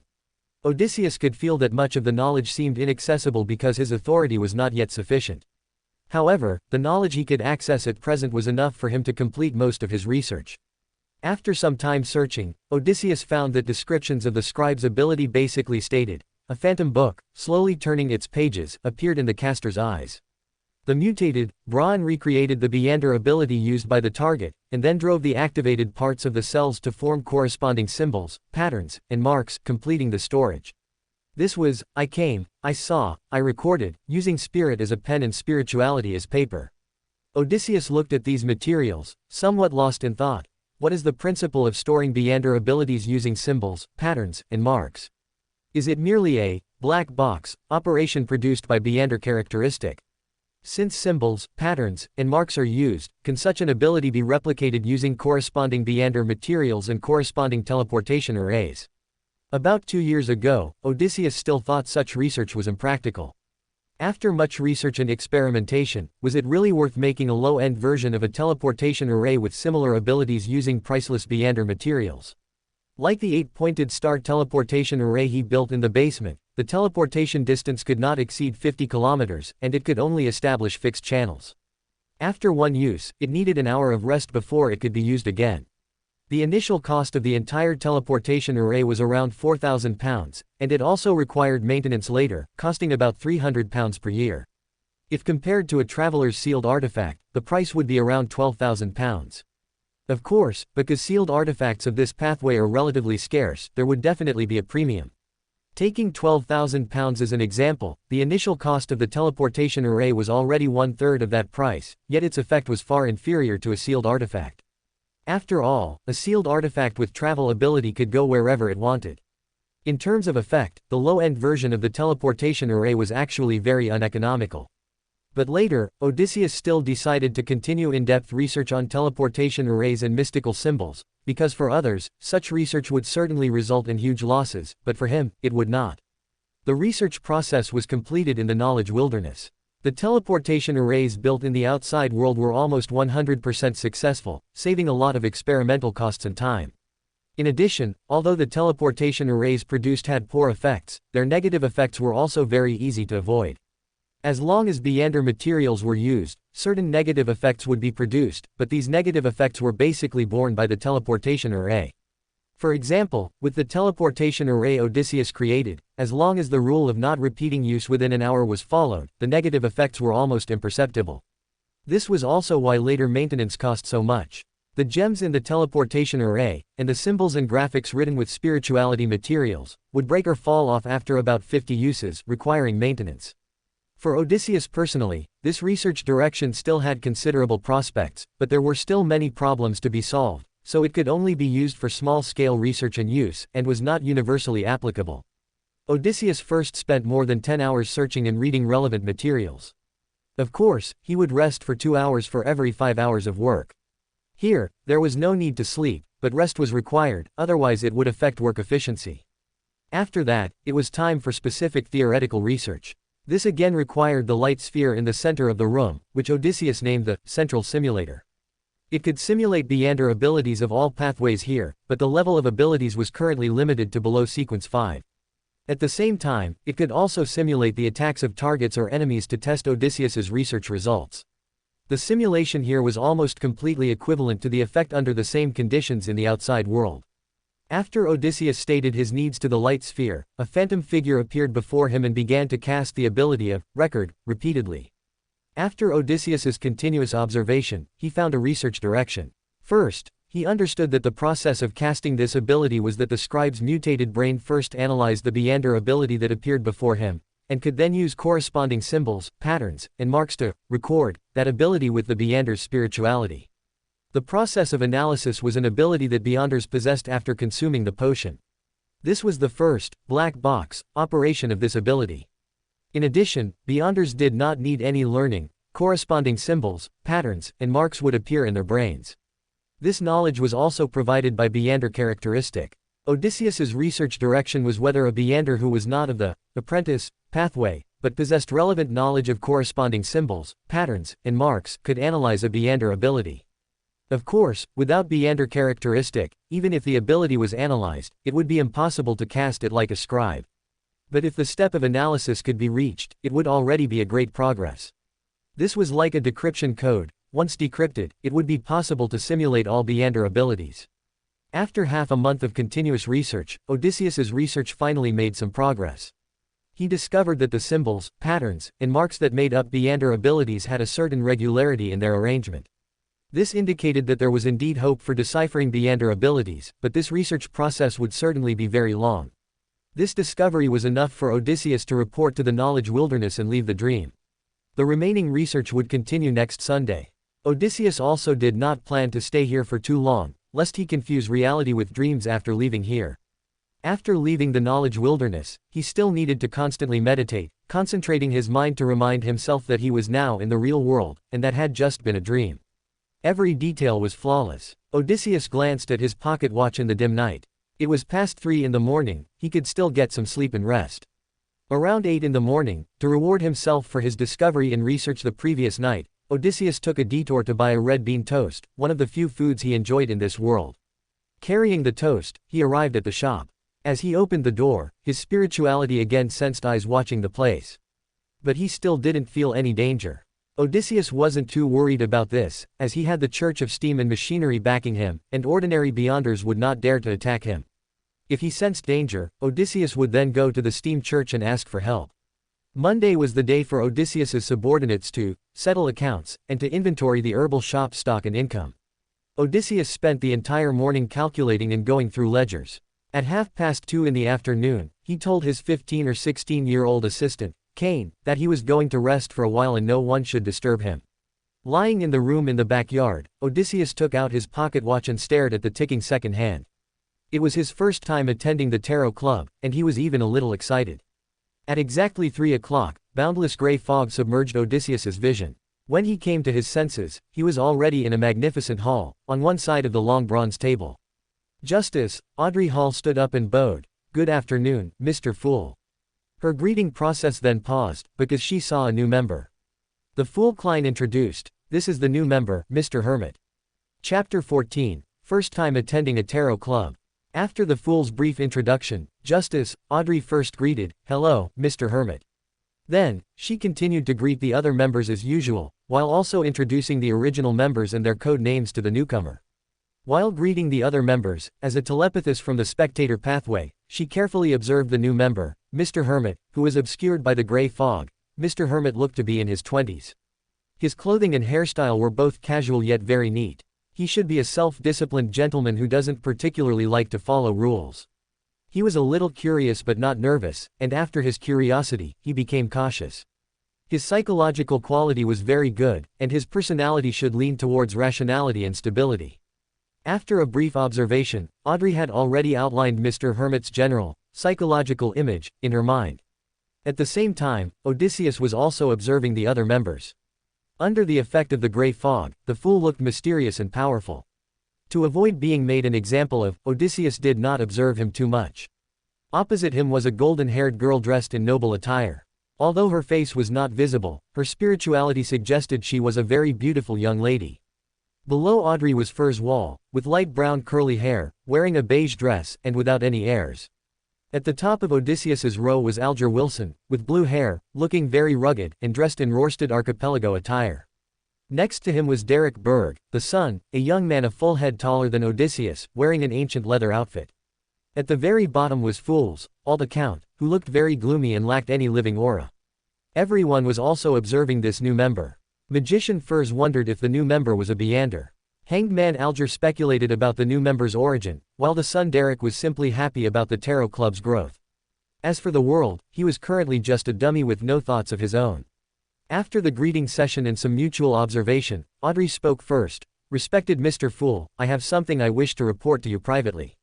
Alger shifted his attention from Mr. Hermit, privately report. Immediately after, he subconsciously began to guess the content of the report. Klein, behind the gray fog, nodded slightly, you may. With that, he blocked the senses of the other members and began a private conversation. Audrey reported her interactions with the psychology alchemists and submitted 2 pages of a diary she had seen at the Russell Memorial Exhibition. In Odysseus's impression, the Tarot Club met too many times, and he had no memory of the content of Audrey's private report this time. So, like the other members, he waited quietly. About 4 or 5 minutes later, the private report concluded. Furs eagerly looked towards the world at the very bottom. Mr. World, I will collect a mystical item or a powerful Beander weapon from the Sun domain for you as soon as possible. Odysseus paused slightly, then recalled. Klein was about to fight a member of the licentious faction of the Rose School. He leaned forward slightly, about to speak, but then remembered that this was his first time attending the Tarot Club, and it would be best to observe first, as that would align with a normal person's thoughts. Audrey asked, what private transaction have you two made? Furs did not hide it. Mr. World helped me find the Trickmaster potion formula. She was currently still an apprentice, and she had been searching for the Sequence 8 formula for several years. She didn't expect to obtain the coveted formula so soon after joining the Tarot Club. Audrey sighed inwardly. Mr. World is very good at finding formulas. Then she enthusiastically asked, Mr. Hermit, did you have any questions about mystical items, or Beander weapons, just now? Odysseus's small movement just now, of course, did not escape the eyes of a telepathist, but she misunderstood Odysseus's meaning, thinking he had questions about the concepts of mystical items or Beander weapons. For most Beyonders, the concepts of these two things are indeed easily confused. First, I must thank you for your concern, Odysseus said politely. Since the conversation had reached this point, he had no choice but to say what he had been about to say, otherwise, attending the meeting for the first time, he might be labeled as dishonest, or something similar. I happen to have a Beander weapon from Theosin domain. Well, to be precise, it can no longer be classified as a Beander weapon, because I used Sequence 7 level Beander materials in it. I wasn't sure if it met the world's requirements. But then I thought this was a transaction between Mr. World and Miss Magician, so it would be inappropriate to speak rashly. Odysseus was not worried that the weapons he created using array formations would expose his research results. Beyonders from pathways other than Mystery Prior, Reader, and Savon would find it difficult to discover the unique aspects of his weapons. Klein, behind the gray fog, subtly curved his lips. He used the world's image to hint to Magician to discuss the purchase of mystical items at the Tarot Club, precisely to attract Mr. Hermit's attention. After all, the Tarot Club now had such a channel, so why not use it? Audrey was slightly stunned. First, she didn't expect her, mind reading, to have made a mistake this time. Then she was somewhat surprised, not expecting the new member to be able to provide a Beander weapon. Alger, meanwhile, speculated, is the new member an artisan? The son Derek, every member of the Tarot Club seems so powerful.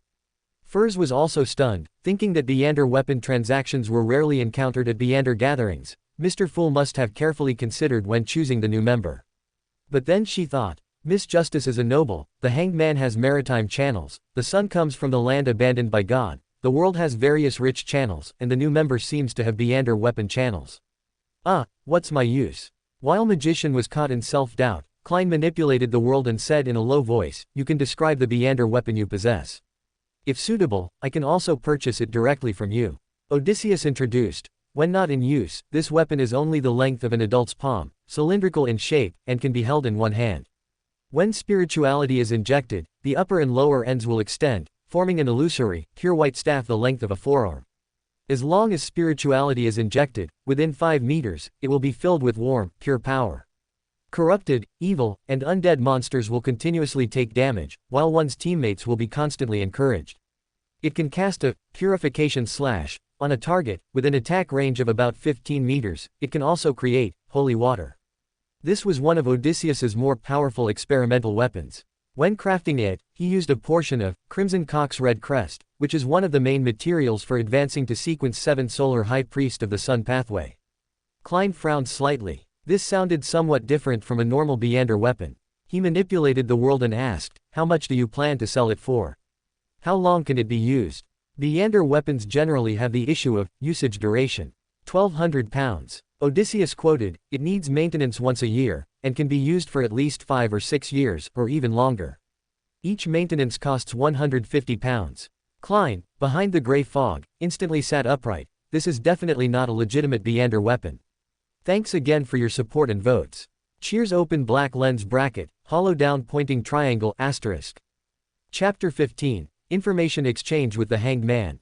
Besides the fool Klein, the Hanged Man Alger was also surprised by the maintenance part mentioned by the hermit. Generally speaking, a Beander weapon is a weapon crafted by an artisan using spirituality materials. Its characteristic is that it will have a certain level of not very high Beander characteristic. Just like the flame bolt, the bullets it fires aren't even fireballs, they can only be considered balls of fire. Because spirituality materials are used, there's an issue of spirituality loss, so they can generally only be used for a year and a half, or even less. The last characteristic is that they basically have no negative effects. This is because Beander characteristic is not used, and spirituality materials do not produce negative effects, so ordinary people can also use them.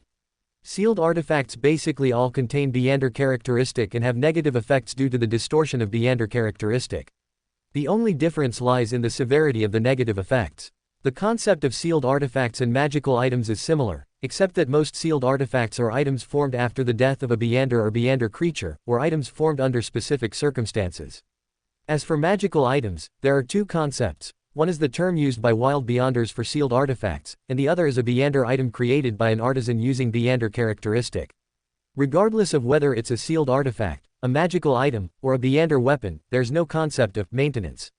The hermit's description made Klein and Alger somewhat surprised and confused, and the usable time also seemed a bit too long. Alger couldn't help but ask, Beander weapons can also be maintained.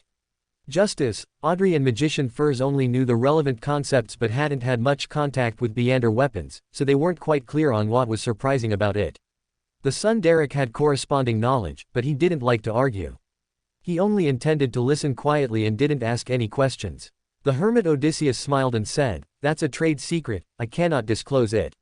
He paused and then added, "My estimated lifespan is a very cautious prediction. It should be able to be used for a longer time, and even if damage occurs, it can be extensively repaired. The premise is that extensive repairs require a certain fee, and regular maintenance is also needed." Alger frowned slightly but didn't continue to ask. He thought to himself, the new member is not simple. Klein, on the other hand, recalled what the hermit had previously said about his research in Beander weapons attracting the attention of that powerful, mysterious lady. Now he realized that it was definitely a breakthrough research in mysticism. Then he began to consider whether to purchase this Beander weapon. Theoretically, the hermit's quote was quite fair. Generally speaking, if a weapon has a Beander ability at Sequence 7 level, it would be worth at least 600 to 800 pounds. It can also produce holy water, and has a passive skill. 1,200 pounds is not expensive, or rather, there is almost no premium. However, subsequent maintenance costs 150 pounds a year. 5 years would be 750 pounds. In that case, it would be better to buy a magical item. Although it would definitely be more expensive, it wouldn't require subsequent expenses. But then again, this Beander weapon has already exceeded the standard for normal Beander weapons. It wouldn't be an exaggeration to call it a magical item, and it also has no negative effects. The key is that, at this price, Klein can afford it now. After a slight hesitation, Klein manipulated the world to say, "I'll consider it." Odysseus hummed in acknowledgement. Alger smiled and probed, "Mr. Hermit, if I have a need for Beander weapons or magical items, can I directly initiate a transaction with you?" Odysseus also showed a similar expression to Alger, smiling very politely, "That depends on what I have on hand." He was very clear that the Hanged Man was testing him with Beander weapons and magical items. If he could produce both, he would undoubtedly be an artisan. Therefore, Odysseus gave a misleading answer. Alger frowned slightly. The hermit's answer didn't help him make any further judgments. Behind the gray fog, Klein thought to himself, another, old fox, has joined the group. Cough, cough. Alger cleared his throat and started a new topic. "I recently took on an investigation task. I wonder if any of you have any relevant clues. In the past 2 or 3 years, in the South Continent, many Aboriginal tribes have been plundered, and all their people have been abducted. In various plantations and on islands at sea, some slaves have also strangely escaped. After the North Continent countries abolished the slave trade, such things haven't happened for a long time. Have you heard any relevant rumors? Audrey, Furs, and the world successively stated that they hadn't heard of similar incidents. Derek was trapped in the land abandoned by God and couldn't possibly know about outside affairs. Odysseus, on the other hand, recalled the speech of Lion, a participant in the Mysticism Research Society, 2 days ago. After a little thought, he felt that this was information that could be traded, as the hanged man's task came from the church. And the commission received by Lion and others was very likely issued by other major powers using forces secretly supported in Backland. The two did not conflict. So Odysseus said, I might have the information you need here. All the other members were slightly stunned. Klein thought to himself, the hermit's channels are very wide. Alger saw that the hermit didn't continue speaking and immediately understood. If it's the information I need, the value is between 30 and 60 pounds. Odysseus said, 50 pounds. If it wasn't stated beforehand, it would definitely only be 30 pounds, not 60 pounds. Alger felt the new member's shrewdness. Okay, but it might not be available until next week. He would draw this money from the church, so he didn't haggle. Then he added, with Mr. Fool as a witness, I will not default on the payment. Odysseus hummed and said, I believe in Mr. Fool. He paused and then added, I also only got the news 2 days ago. In the East District of Backland, many homeless people have mysteriously disappeared. Odysseus didn't give others a chance to ask questions and immediately followed up. It can be confirmed that the homeless people did not disappear normally. Because someone posted a task to find the whereabouts of those homeless people, 4 people I know have received such tasks. Finally, he said seriously, their professions vary greatly. Some were private detectives, some were wild beyonders who made a living from beyander characteristics, and some were cultists. Alger understood the hermit's meaning. This search task in Backland was very unusual. Then he thought, why did I also happen to receive such a task at this time? What is the connection between my task and the disappearances in Backland? Thinking of this, he said to the hermit, this information is worth 50 pounds. Furs listened to their discussion and also understood. Someone is carrying out large-scale kidnapping crimes. What did they want with those aborigines, homeless people, and slaves? Chapter 16 The Shocking Tarot Club. The fool Klein was also very curious. What kind of place would need a large population? And secretly need a large population? Is this an action by a secret organization, or are cultists plotting something infamous? But no one could answer Klein's inner questions, nor could anyone answer the questions Magician Furs had posed earlier. Or rather, the only one who could answer this question, Odysseus, had no intention of revealing the answer now. Justice, Audrey frowned prettily and said, didn't the police notice those missing vagrants? Hermit Odysseus smiled and said, as long as vagrants don't commit crimes or sleep in parks, they aren't the police's responsibility. Audrey was slightly stunned. Then whose responsibility are they? Odysseus looked at this noble young lady, the god of death. Audrey was stunned again, but quickly understood Odysseus's meaning. That's still. She suddenly felt a loss for words. Magician Furs, who was beside her, helped to describe it, that's still a human life. Odysseus did not continue to discuss this issue. The world, at the lower end of the bronze long table, suddenly said in a gloomy voice, many Backland gentlemen don't think so. Audrey was very surprised, but since she didn't understand the situation, she couldn't refute him for a moment. At this moment, the hanged man Alger asked the hermit, do you know who is posting the missions to find vagrants? I don't know. Odysseus intended to stop there and not get too involved for now. Alger then said, if there's any new information, please inform me promptly. I'll pay you an additional intelligence fee. Odysseus nodded, all right. After the intelligence transaction ended, Alger said, you can try to collect the wind-blessed formula now. I will give you absolutely satisfactory compensation. The fool Klein, at the head of the table, quietly activated his spirit vision and swept a glance at the hanged man. As expected, he found that the other party's astral body had become even bluer, which was a sign of complete digestion of the potion. Audrey recalled, how fast. The hanged man and I have been in the tarot club for over 4 months. At the first gathering, Fool announced the acting method, and now the hanged man is already attempting sequence 6. Thinking of this, she glanced at the hermit. The new member didn't show any surprise. Could he frequently come into contact with sequence 6? Or did he not know that Wind Blessed was sequence 6? Magician Furz's expression was also somewhat solemn. As a wild Beander who had long frequented various Beander gatherings, she naturally knew that Sequence 6 was already at the captain level in the church, and it was the captain of a large city, commanding 2 to 4 teams. Not only in the Orthodox churches, but in any organization, they were already a backbone force. Immediately, the other members expressed that they would help the Hanged Man keep an eye out. After the Hanged Man finished issuing the mission, the son Derek raised his hand and said, "I've been assigned a mission to explore the half-ruined temple I mentioned earlier in the near future." "Ah, it's the one belonging to the fallen creator." Odysseus felt Justice's gaze again. He sighed inwardly and could only show a very interested expression. Audrey, however, found it a bit strange, because the new member's body language and expressed emotions seemed a bit uncoordinated. Was he not truly curious? Fortunately, Derek continued to speak, and Audrey's attention shifted to the son. Derek said, "The leader in charge of this operation is Elder Shepherd Levia. Do you have any suggestions?" Klein immediately answered in his heart, "My suggestion is to hide as far away as possible." However, to maintain the image of the fool, he remained silent. Alger said almost without hesitation, "My suggestion is, absolutely do not go." The son was silent for a few seconds, then said with some difficulty, "But, the mission must be accepted." Because there was a spectator present, Odysseus dared not show anything, only smiling as he looked at the Hanged Man. Alger chuckled softly, "Nothing is mandatory. Before the mission, find an opportunity to deliberately let a monster injure you. You can refer to past cases in City of Silver for the specific extent." Audrey instantly read a message from the son's actions, "That works too." After a brief surprise, Derek said with some helplessness, "But, I don't have any patrol missions recently."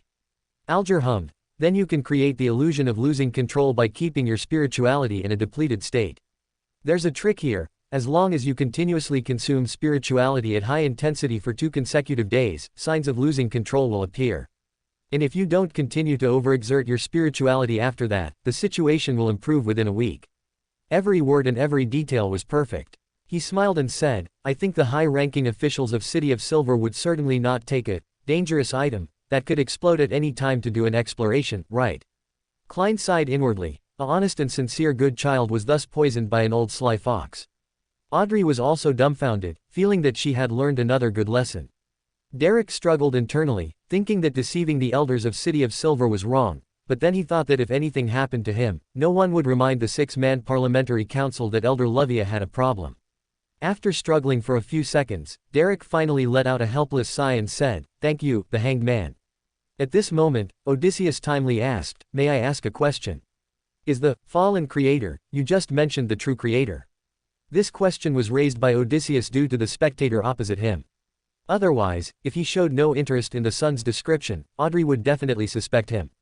But if he directly asked Derek questions like, "Where is the half-collapsed temple?" it would be too curious. So, just asking about the fallen creator was the most appropriate. Odysseus sighed a bit helplessly in his heart. Having a spectator is really troublesome, otherwise, I wouldn't have to pretend so much. Fortunately, the gray fog existed, otherwise, even if he tried his best to disguise, he would be easily seen through. Derek took a deep breath before answering, "Yes, Mr. Hermit. You might be very curious about the temple I mentioned. It's in an abandoned city, and there are many incomplete murals inside, all depicting the coming of the apocalypse and the prophecy of the fallen creator saving his believers." Hey, I don't want to know this." Odysseus twitched the corner of his mouth, but to make himself appear normal, he could only show a very surprised expression. An abandoned city.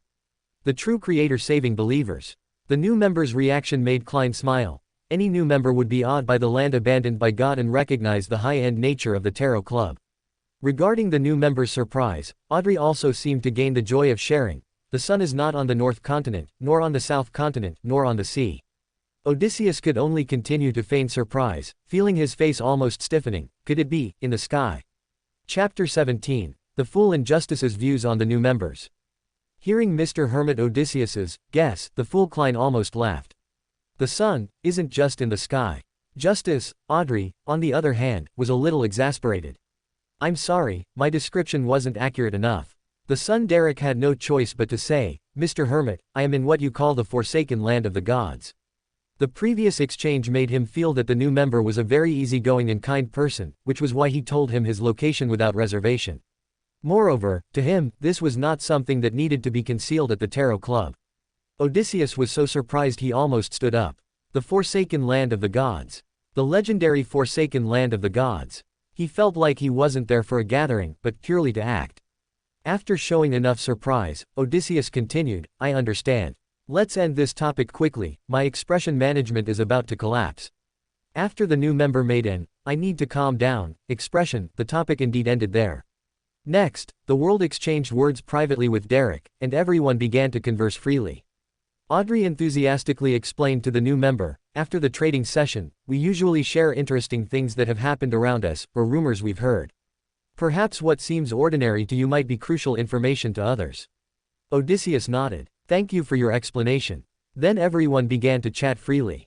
The hanged man Alger spoke of his experiences at sea, Audrey talked about noble topics, and Derek also shared some daily life in City of Silver. Magician Furs, on the other hand, spoke of some rumors she had heard from Backland's Beander world, and even the world discussed the topic of the serial killing case. With a new member joining this gathering, topics that could reveal their approximate locations should not have been discussed at this tarot club. However, Odysseus's reaction during this gathering did not make everyone feel any danger, so there was no thought of avoiding it, and they continued to speak freely. When it was Odysseus's turn, to show his willingness to integrate into the gathering, he also shared 3 ways to process chamomile. This belonged to normal, herbology-leaning mystical knowledge, and similar things could be heard at any mystical gathering. However, Odysseus was experienced and articulate, making the process of handling a common herb sound very interesting. Klein behind the gray mist sighed with emotion, it felt a bit like watching a bite of china. Audrey, who was very curious, asked, Mr. Hermit, do these common herbs also contain spirituality? Of course, Odysseus replied. In my opinion, all things have spirituality, it's just a matter of quantity. Audrey slowly nodded. This was very consistent with the mystical knowledge she had learned before. She then asked, I heard that ordinary people also possess spirituality. Odysseus hummed in affirmation. This is also why many cultists, when they can't find better sacrifices, will offer ordinary people as sacrifices. Furs suddenly thought of the task the hanged man received. Could the missing population we just discussed be a large number of sacrifices being performed by some evil secret organization? Odysseus gently shook his head. If it were the work of cultists, the Orthodox churches would definitely have noticed. Alger said, that's also the strange thing.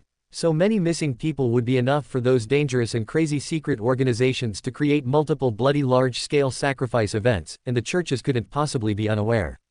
The world also joined the topic. It can only mean that those missing person cases are not, or not entirely, the work of evil secret organizations. Furs frowned. Then who, or what organization did all this? Her question received no answer. Furs considered whether to write this incident into her novel, but then she thought that this might provoke the mastermind behind it, and then mysterious people would come to her door in the middle of the night to collect copper pennies from the gas meter. So she ultimately abandoned the idea. After a few more exchanges, Klein announced that the tarot club was over. 15 Minsk Street, Cherwood Borough. Klein, lying on the bed, opened his eyes and gently rubbed his brow. If the hermit had a magical item, I would buy it. Unfortunately, it still needs maintenance. Getting out of bed, Klein sat on the edge of the bed and thought again. As the convener of the tarot club, I don't even know if the hermit is an artisan. Whether or not the other party is an artisan, the hermit seems to have achieved very advanced research results in mysticism. No wonder he would be targeted by some big figures in the Beander world. Klein saw both risk and convenience. The risk, of course, is that a tall tree catches the wind. To help the hermit solve the prying of those big figures, the Fool is currently only sequence 7, and it's unknown if it will be very difficult. There is no mistake in one song, one hair, one inner content, one by one. The convenience is that the Tarot Club will have channels related to Beander weapons in the future, and the new member seems to be very well informed. Klein took a deep breath and began to ponder why the above the gray fog space would invite the hermit. In Count Hall's luxurious villa in Empress Borough. Audrey woke up from a bed carved with delicate deep sleep flowers, a slight smile playing on her lips. I didn't expect a new member to join today. You're finally awake. Susie, with her glossy fur, trotted over. Annie came by once, saw you were napping, and didn't disturb you. Annie was Audrey's personal maid. Thank you for guarding me, Susie. Audrey smiled. I'll reward you. As she spoke, she suddenly froze. Susie asked, what's wrong, Audrey? Are there no more biscuits? I remember there were still 2 packs. Normally, Audrey would reward her with a pack of dog biscuits at this time. No, I just suddenly remembered something else. Audrey's expression was a little serious. She suddenly realized that the new members' movements were very unnatural, especially when talking about the little son coming from the forsaken land of the gods. Although the hermit showed surprise, his body language was actually faster than his vaguely visible expression. Such a reaction was very abnormal. At the time, Audrey hadn't paid much attention, but now that the gathering was over, she briefly reviewed it and realized that the new members' movements were abnormal multiple times, which was enough to show that many of the new members' reactions were not his direct inner reactions. But, the more Audrey thought about it, the more surprised she became. That was the forsaken land of the gods.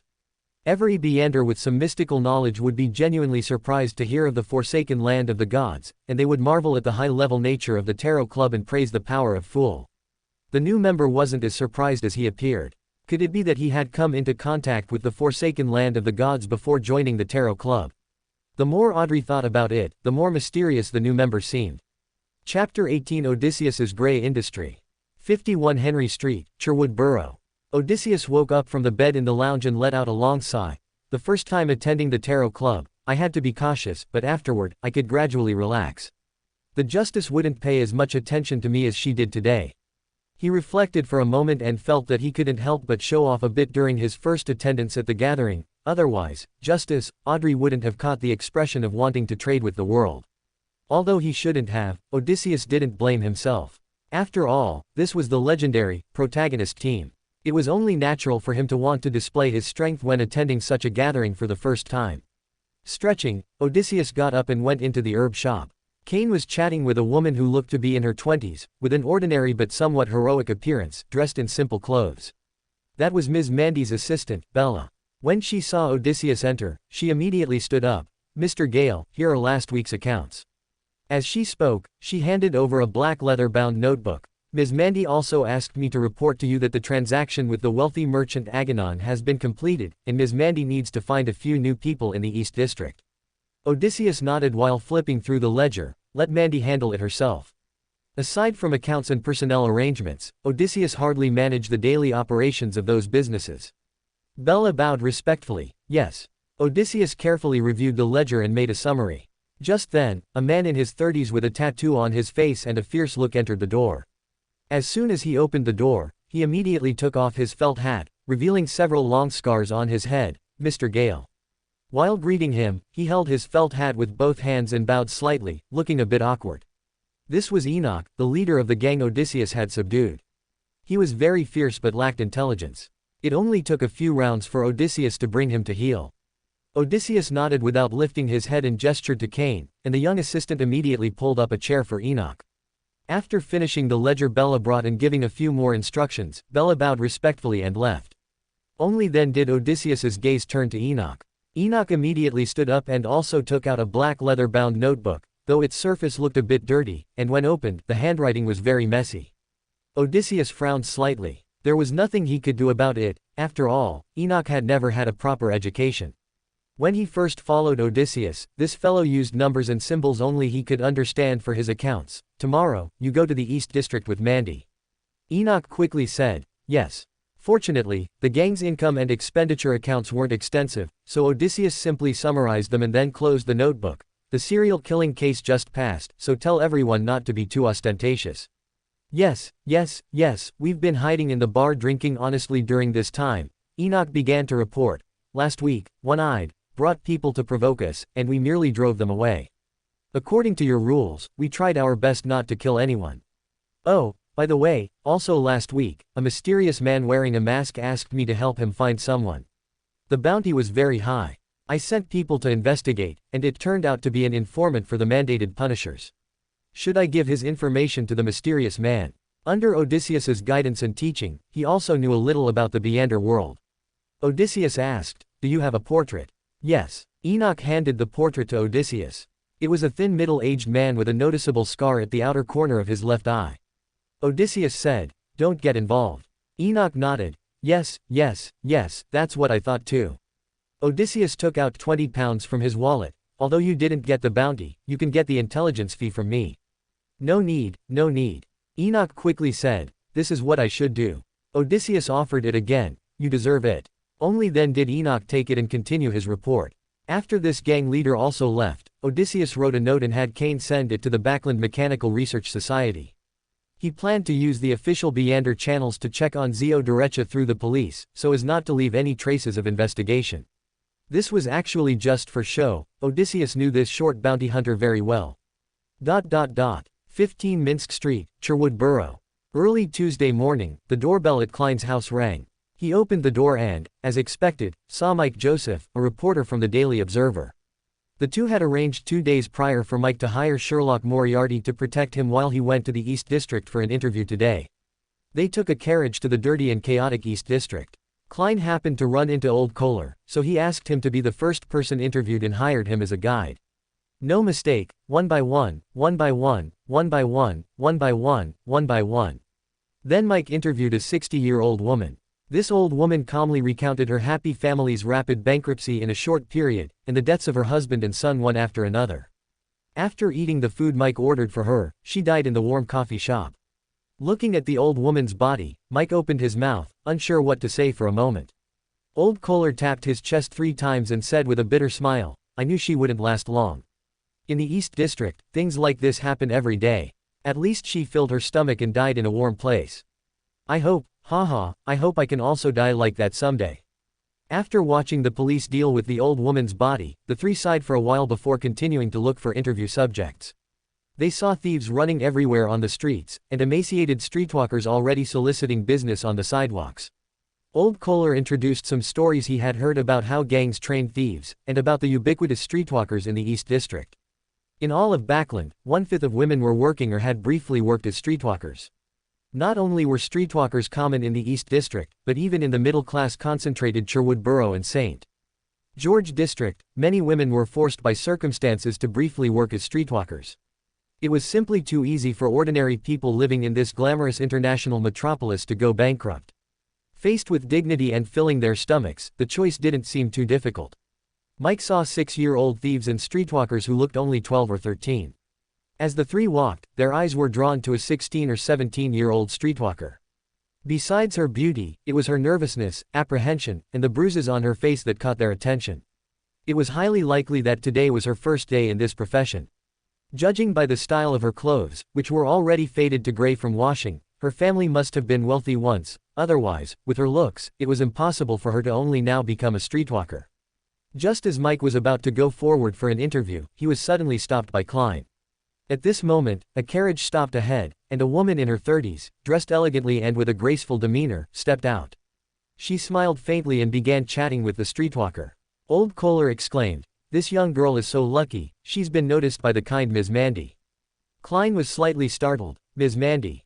"Yes," Old Kohler explained. "Every now and then, this lady comes to the East District and takes away a few pretty young girls." Mike pinched his chin. "I remember now, this is Mr. Gale's subordinate." Chapter 19 High-End Streetwalkers. Klein had heard of Gale when he was investigating the serial killing case.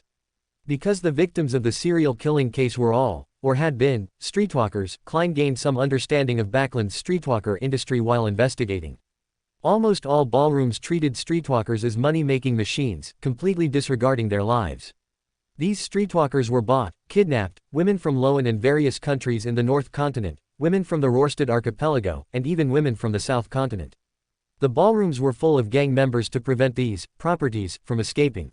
No one dared to investigate these ballrooms, because an investigation would always implicate some important figures and would always end up unresolved. Gale was the behind-the-scenes boss of the Nanmu Ballroom, and the Nanmu Ballroom was somewhat unconventional. In the streetwalker industry, there were no people supervising the streetwalkers there, only enforcers maintaining order. Because the streetwalkers who came there were forced and voluntarily engaged in this industry, the Nanmu Ballroom provided them with rooms to receive clients, ensured they would not be extorted by gangs or police, and found doctors for them when they were sick.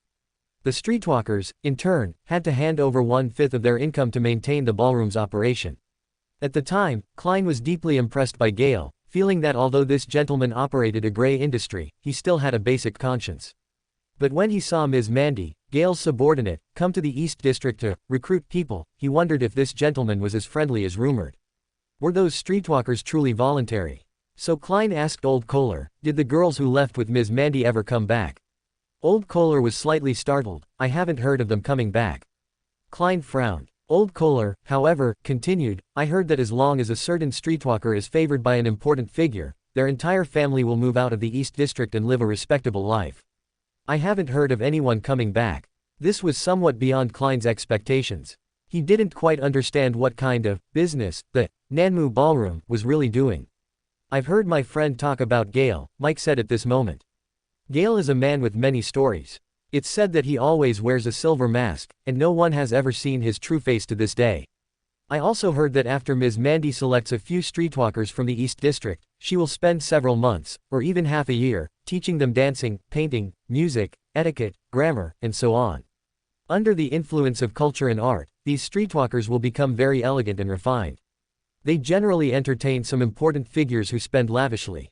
Some streetwalkers, after having a few regular important customers, Gale will rent a luxurious villa for her, hire a butler and servants, and attend various high-end balls and social events, looking just like women from high society. It is said that such streetwalkers, no, they can't be called streetwalkers anymore. It is said that such professional women will accumulate enough money in at most 1 or 2 years. Some of them will go to other cities to live, or are willing to be the mistress of an important figure. Klein glanced at Ms. Mandy over there again. This operation sounds very familiar. His inner values made him very disgusted with such business, but in the face of the situation in the East District, he couldn't say anything. Old Kohler adjusted his hat. Look, that girl sees hope again. Klein indeed saw that the 16 or 17-year-old streetwalker's tension and apprehension disappeared, and joy appeared in her eyes. He sadly realized, in this world with severe class solidification, this seemed to be the only way for women in the East District to live a respectable life. West District, 51 Henry Street. Odysseus politely saw Elia, who had finished her studies for the day, out the door, which greatly flattered her. Today was about learning the disassembly and assembly of the flamebolt, and tomorrow, after learning how to make the corresponding Beander bullets, the entire learning process would be complete. Odysseus watched Elia's carriage leave. The reason he saw her out today was to observe the mysterious gaze fixed on the herb shop. Just as he expected, the gaze that had been fixed on the shop indeed followed the carriage away.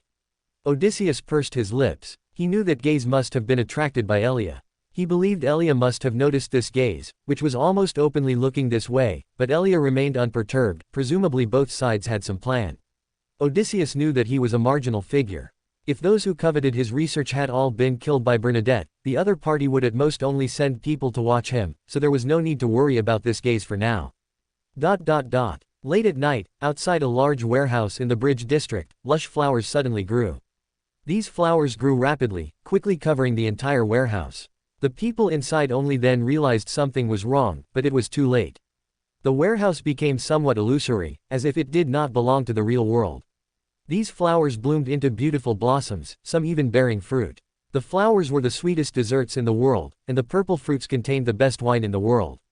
Every single one was perfect. Just eating one flower was like learning the knowledge of a book, and just eating one fruit and drinking all the wine inside was like gaining a secret or long-lost mystical knowledge. The few members of the Moses ascetic order responsible for Backland affairs, who were hiding here, were all fanatical about this, rushing to devour the flowers and fruits. But as soon as they touched these plants, they seemed to fall into an illusion, as if they were suddenly in the clouds, surrounded by strange flowers, plants, and animals, as if they were in heaven. All of this made them stand there briefly, revealing sweet smiles. In the real world, the flowers around the warehouse suddenly grew many sharp thorns. These thorns grew larger and thicker, eventually piercing into the bodies of the Beyonders from all directions, like iron swords. They fell one by one, their faces still bearing sweet smiles. The flower bushes gradually withered, and the warehouse gradually returned to the real world. The next second, Elia walked out of the illusion. After confirming that everyone here was dead, she calmly harvested their Beander characteristics. After finishing all this, Elia held the powers in both hands, bowed slightly, and said, "Your Majesty, Queen." Those few powers suddenly emitted dazzling light and disappeared from her palm. The voice of Queen Mystic Bernadette came from midair. "It's a pity that demigod got away." She had originally expected a fierce battle, but the fight ended very easily. Immediately after, Bernadette said in an ethereal voice, "There are 2 more pawns that can be used. Go to Gaul herbal shop and save Odysseus." By the end, Bernadette's voice had become very ethereal, finally disappearing. Elia was slightly startled. Save Odysseus. Chapter 20. A sudden battle. In a basement on Carter Street in the West District. 2 men lay sleeping there, dressed neatly in black clothes, with a pair of red dancing shoes on their feet. Suddenly, they shot up, as if receiving some command, and ran out, jumping and skipping, until they reached the street, where they seemed to fully awaken from their sleep and ran forward like normal people. And the red dancing shoes on their feet gradually disappeared. Elia used a sealed artifact to quickly arrive at Henry Street, hid her spirituality and aura, found a dark corner to hide in, and quietly watched the Gaul herbal shop, which still had its lights on. At this moment, two men in black rushed towards the herb shop, and Elia immediately sensed that the aura on these two people was different from ordinary people. Odysseus in the herb shop, as usual, sent the clerk Cain away and was resting alone in an armchair. Suddenly, his spirituality became alert. So he abruptly stood up, pulled out his pistol from its holster, and had just flicked off the safety when the shop door was kicked open. Odysseus, without a word, immediately pulled the trigger. Elia outside was about to go forward to rescue him when she saw 6 fireballs, slightly larger than an adult's fist, continuously shoot out from Odysseus's revolver. And she heard 6 consecutive gunshots. The Sequence 9 mystery prior among the two men in black was hit by 2 shots, his chest was instantly covered in flames, and he waved his arms, beating at the flames on his body while running around frantically, letting out a shrill scream. He didn't run many steps before falling to the ground, unmoving. Elia was slightly stunned. This was her first time seeing the power of the flamebolt, and she finally understood why the Queen Mystic was so concerned about this weapon. With this weapon, even the weaker Sequence 9s in the Oravi Island would dare to confront those skilled in combat Sequence 9s head-on. But Odysseus's other 4 bullets did not hit the other man in black, because that was a Sequence 8 melee scholar, who agilely dodged Odysseus's shots and quickly rushed towards the herb shop owner whose gun was out of bullets. Odysseus was about to go to the counter to activate the corresponding magical array in the herb shop. The setup in the herb shop was enough for him to relatively easily take down a Sequence 8. However, Odysseus caught a glimpse of Elia running over from the corner of his eye, and he immediately thought that this was a good opportunity to deter the Queen Mystic.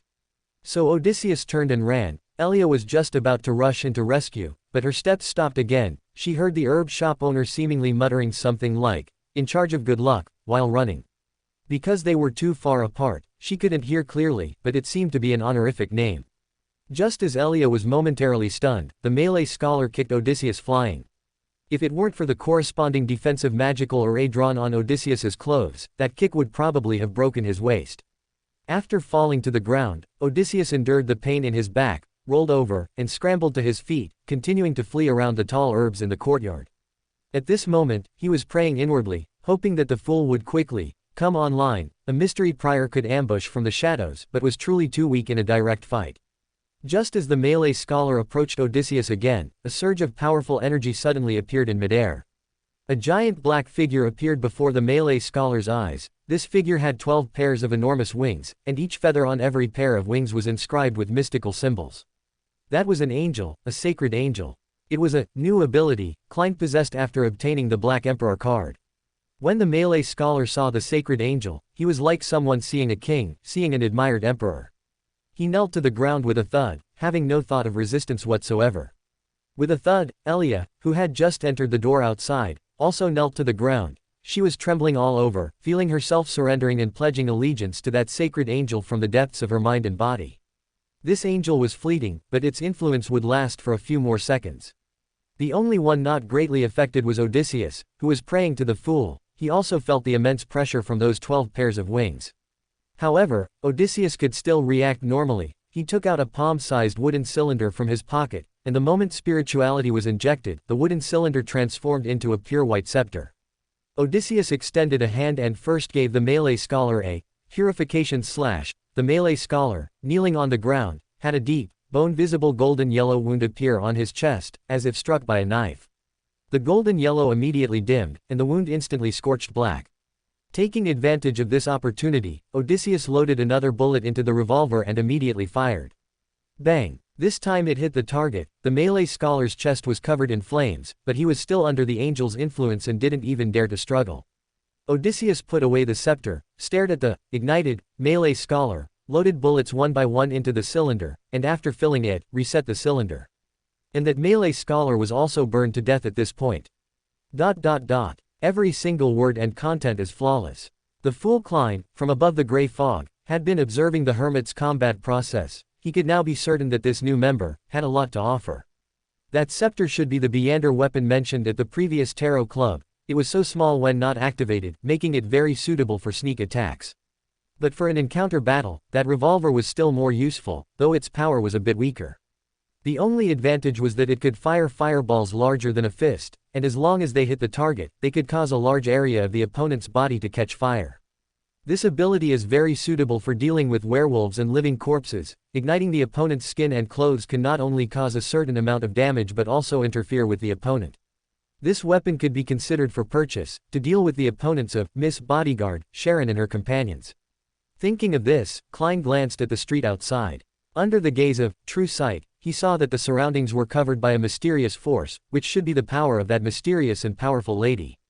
But the other party, under the pressure of the fool, currently dared not show herself.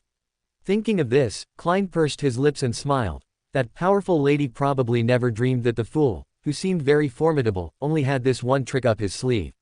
Klein glanced at Odysseus again. He believed that his display of power just now would make that queen mystic sufficiently wary, and Odysseus would no longer be in danger. So he withdrew his gaze and returned to above the gray fog.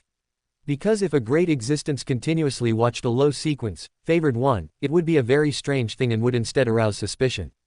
Elia took a deep breath, finally able to stand up, and her eyes immediately became complex as she watched Odysseus, who was currently holding his pistol and cautiously checking if the Malay scholar was completely dead. This herb shop owner actually had connections with a mysterious and powerful existence. How many secrets did he still harbor? Chapter 21 Backlund's current situation. Odysseus only sat down on a wooden chair in the yard to rest after confirming that both attackers were dead. At this moment, he suddenly realized that the gunshots just now had not disturbed anyone around, not even the dog next door. Elia had recovered quite a bit, and she entered the yard saying, "These two enemies came to kill you. I rushed over immediately after receiving the news. Fortunately, you're strong enough to defeat them all." Actually, the original plan was for her to rescue Odysseus, making the herb shop owner owe her a huge favor. After all, she was well aware of how weak a mystery prior's combat power was, but what she didn't expect was that this mystery prior in front of her didn't need her rescue at all. Odysseus felt that the dead Malay scholar in front of him looked familiar, but he couldn't recall where he had seen him. He looked at Elia. "They attacked me because of you, didn't they?" Elia's eyes flickered slightly, perhaps. Odysseus got up, not intending to pursue the matter. As he walked towards the shop in front, he asked, "I hope this kind of encounter doesn't happen a second time." "No, it definitely won't happen again." Elia immediately said, "This organization suffered a heavy blow today. They probably won't dare to come to Backlund for a while." Upon entering the shop, the two saw Bernadette, with long chestnut hair and wearing a cake dress, sitting on a chair by the display window. Elia immediately bowed and said, "Your Majesty." In fact, Bernadette had repeatedly told everyone that they could just call her, "Your Highness," but her subordinates thought she was being polite and kept calling her, "Your Majesty." Later, Bernadette was too lazy to say anything more. In the herb shop at this moment, Elia was secretly surprised. She hadn't seen the queen appear for a long time. Odysseus pointed at the mystery prior by the door and said, "Please, when you have any plans in the future, can you not involve innocent good citizens?"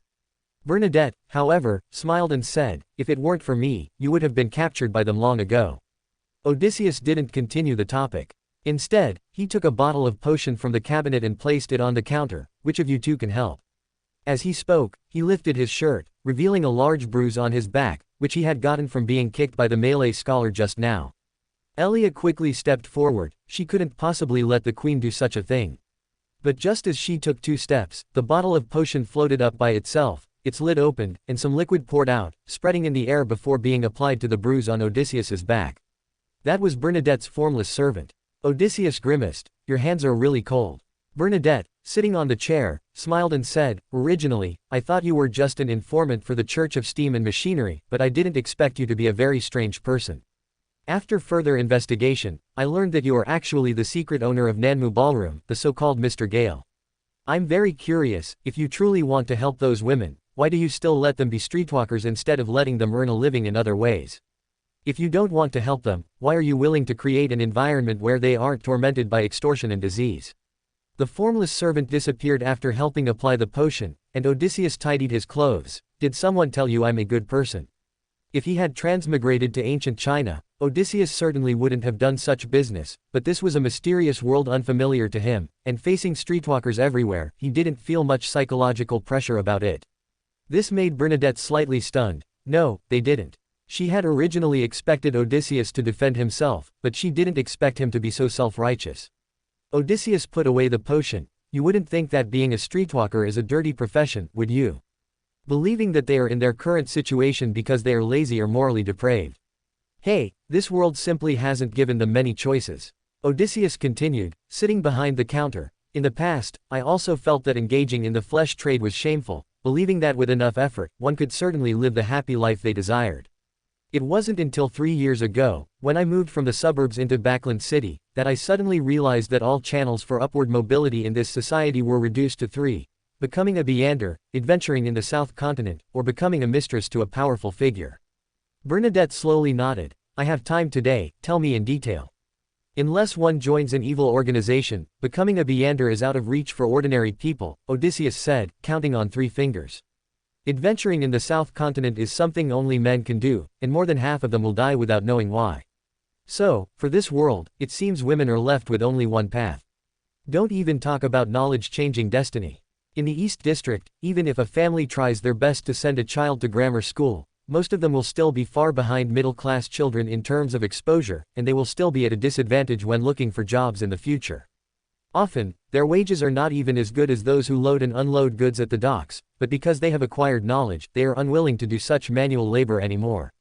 Odysseus took out his pipe but didn't fill it with tobacco. Knowledge has long been monopolized. The knowledge ordinary people acquire only makes them better at being competent ordinary people, nothing more. Elia, standing by, was slightly stunned, not expecting the conversation to suddenly become so profound. Bernadette gave Odysseus a new internal evaluation. This is a clear-headed person. Most people in this world don't know why they have to endure such suffering, because they are not clear-headed enough to calmly observe this world.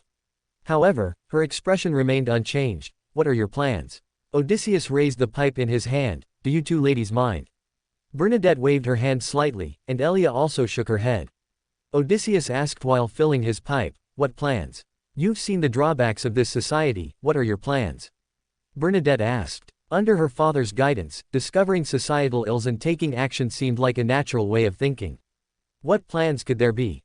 Odysseus lit his pipe with a match, took a puff, and repeated, I'm just a sequence 9, what plans could I possibly have? What plans do powerful individuals like you have for the current social order? The underlying tone of this world is Beander power. This is the fundamental reason for class solidification.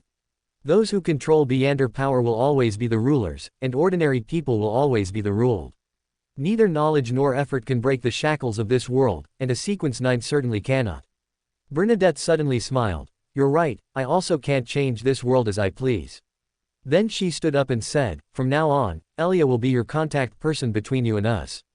When you have any ideas, you can contact me. Perhaps I can help you. This was the purpose of her visit tonight.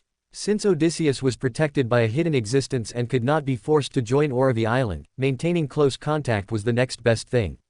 At the same time, the conversation just now made Bernadette decide that she should investigate Odysseus more deeply. He was a very interesting young man. Chapter 22 The Mysterious Leader.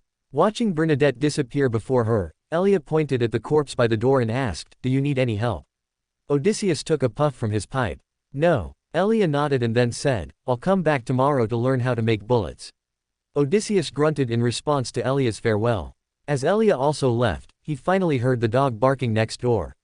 Although there were no pedestrians outside, the airflow seemed to suddenly move, no longer feeling like being in a confined space as before. It seemed the nearby space had been sealed off by Bernadette earlier, which was why no one outside had heard the gunshots, thus avoiding questioning by the police. After Odysseus finished his pipe, he closed the door, put on his gloves, and placed both corpses in the yard. By this time, the Beander characteristic of the corpses had already precipitated. These were Odysseus's spoils of war. After collecting them in an exquisite wooden box, he used scissors to cut open their clothes, then used a dagger to slice open their flesh. Odysseus went to the storeroom, put on a gas mask and deerskin gloves, took out a large bottle of yellow liquid from the bottom of a cabinet, and went outside to pour it over the corpses. The corpses immediately made a sizzling sound, and their flesh and bones were rapidly dissolved by the liquid. While they were dissolving, Odysseus went to get a sack and a large dry sponge, then cleaned up the shop outside. However, 3 of the 4 bullets that missed their target earlier had hit the wall, burning 3 dark spots on it. The wall would need to be repainted tomorrow. Another bullet had hit the display window, shattering a large piece of glass, which would need to be replaced tomorrow. After cleaning up the other traces, the two corpses had turned into a pool of blood. Odysseus used the sponge to soak up all the blood, then put it into the sack, which had oil paper lining the inside, and threw it into the trash can outside. Finally, after rinsing with clean water, the two corpses were dealt with. Having skillfully handled everything, Odysseus sat behind the counter and began smoking his pipe again. I must advance quickly. Late at night, on Tutewa Street in the south of the bridge. Furs Wall, in a long dress with brown hair, sat on the living room sofa with some worry, occasionally glancing towards the door. It was late, and Huo had not yet returned. As a bounty hunter, Huo occasionally had to go out to work at night, but when she left this morning, she hadn't said she would be back so late tonight. Close to midnight, just as Furs was about to go out to look for Huo, she heard footsteps outside. She immediately let out a sigh of relief. She could tell it was Huo returning. A few seconds later, Zio Derecha, with delicate features and a slight baby face, entered, smiling as she said, "Sorry, Furs, something urgent came up, and I didn't have time to send you a message." Furs stood up and said, "It's good that you didn't encounter any danger."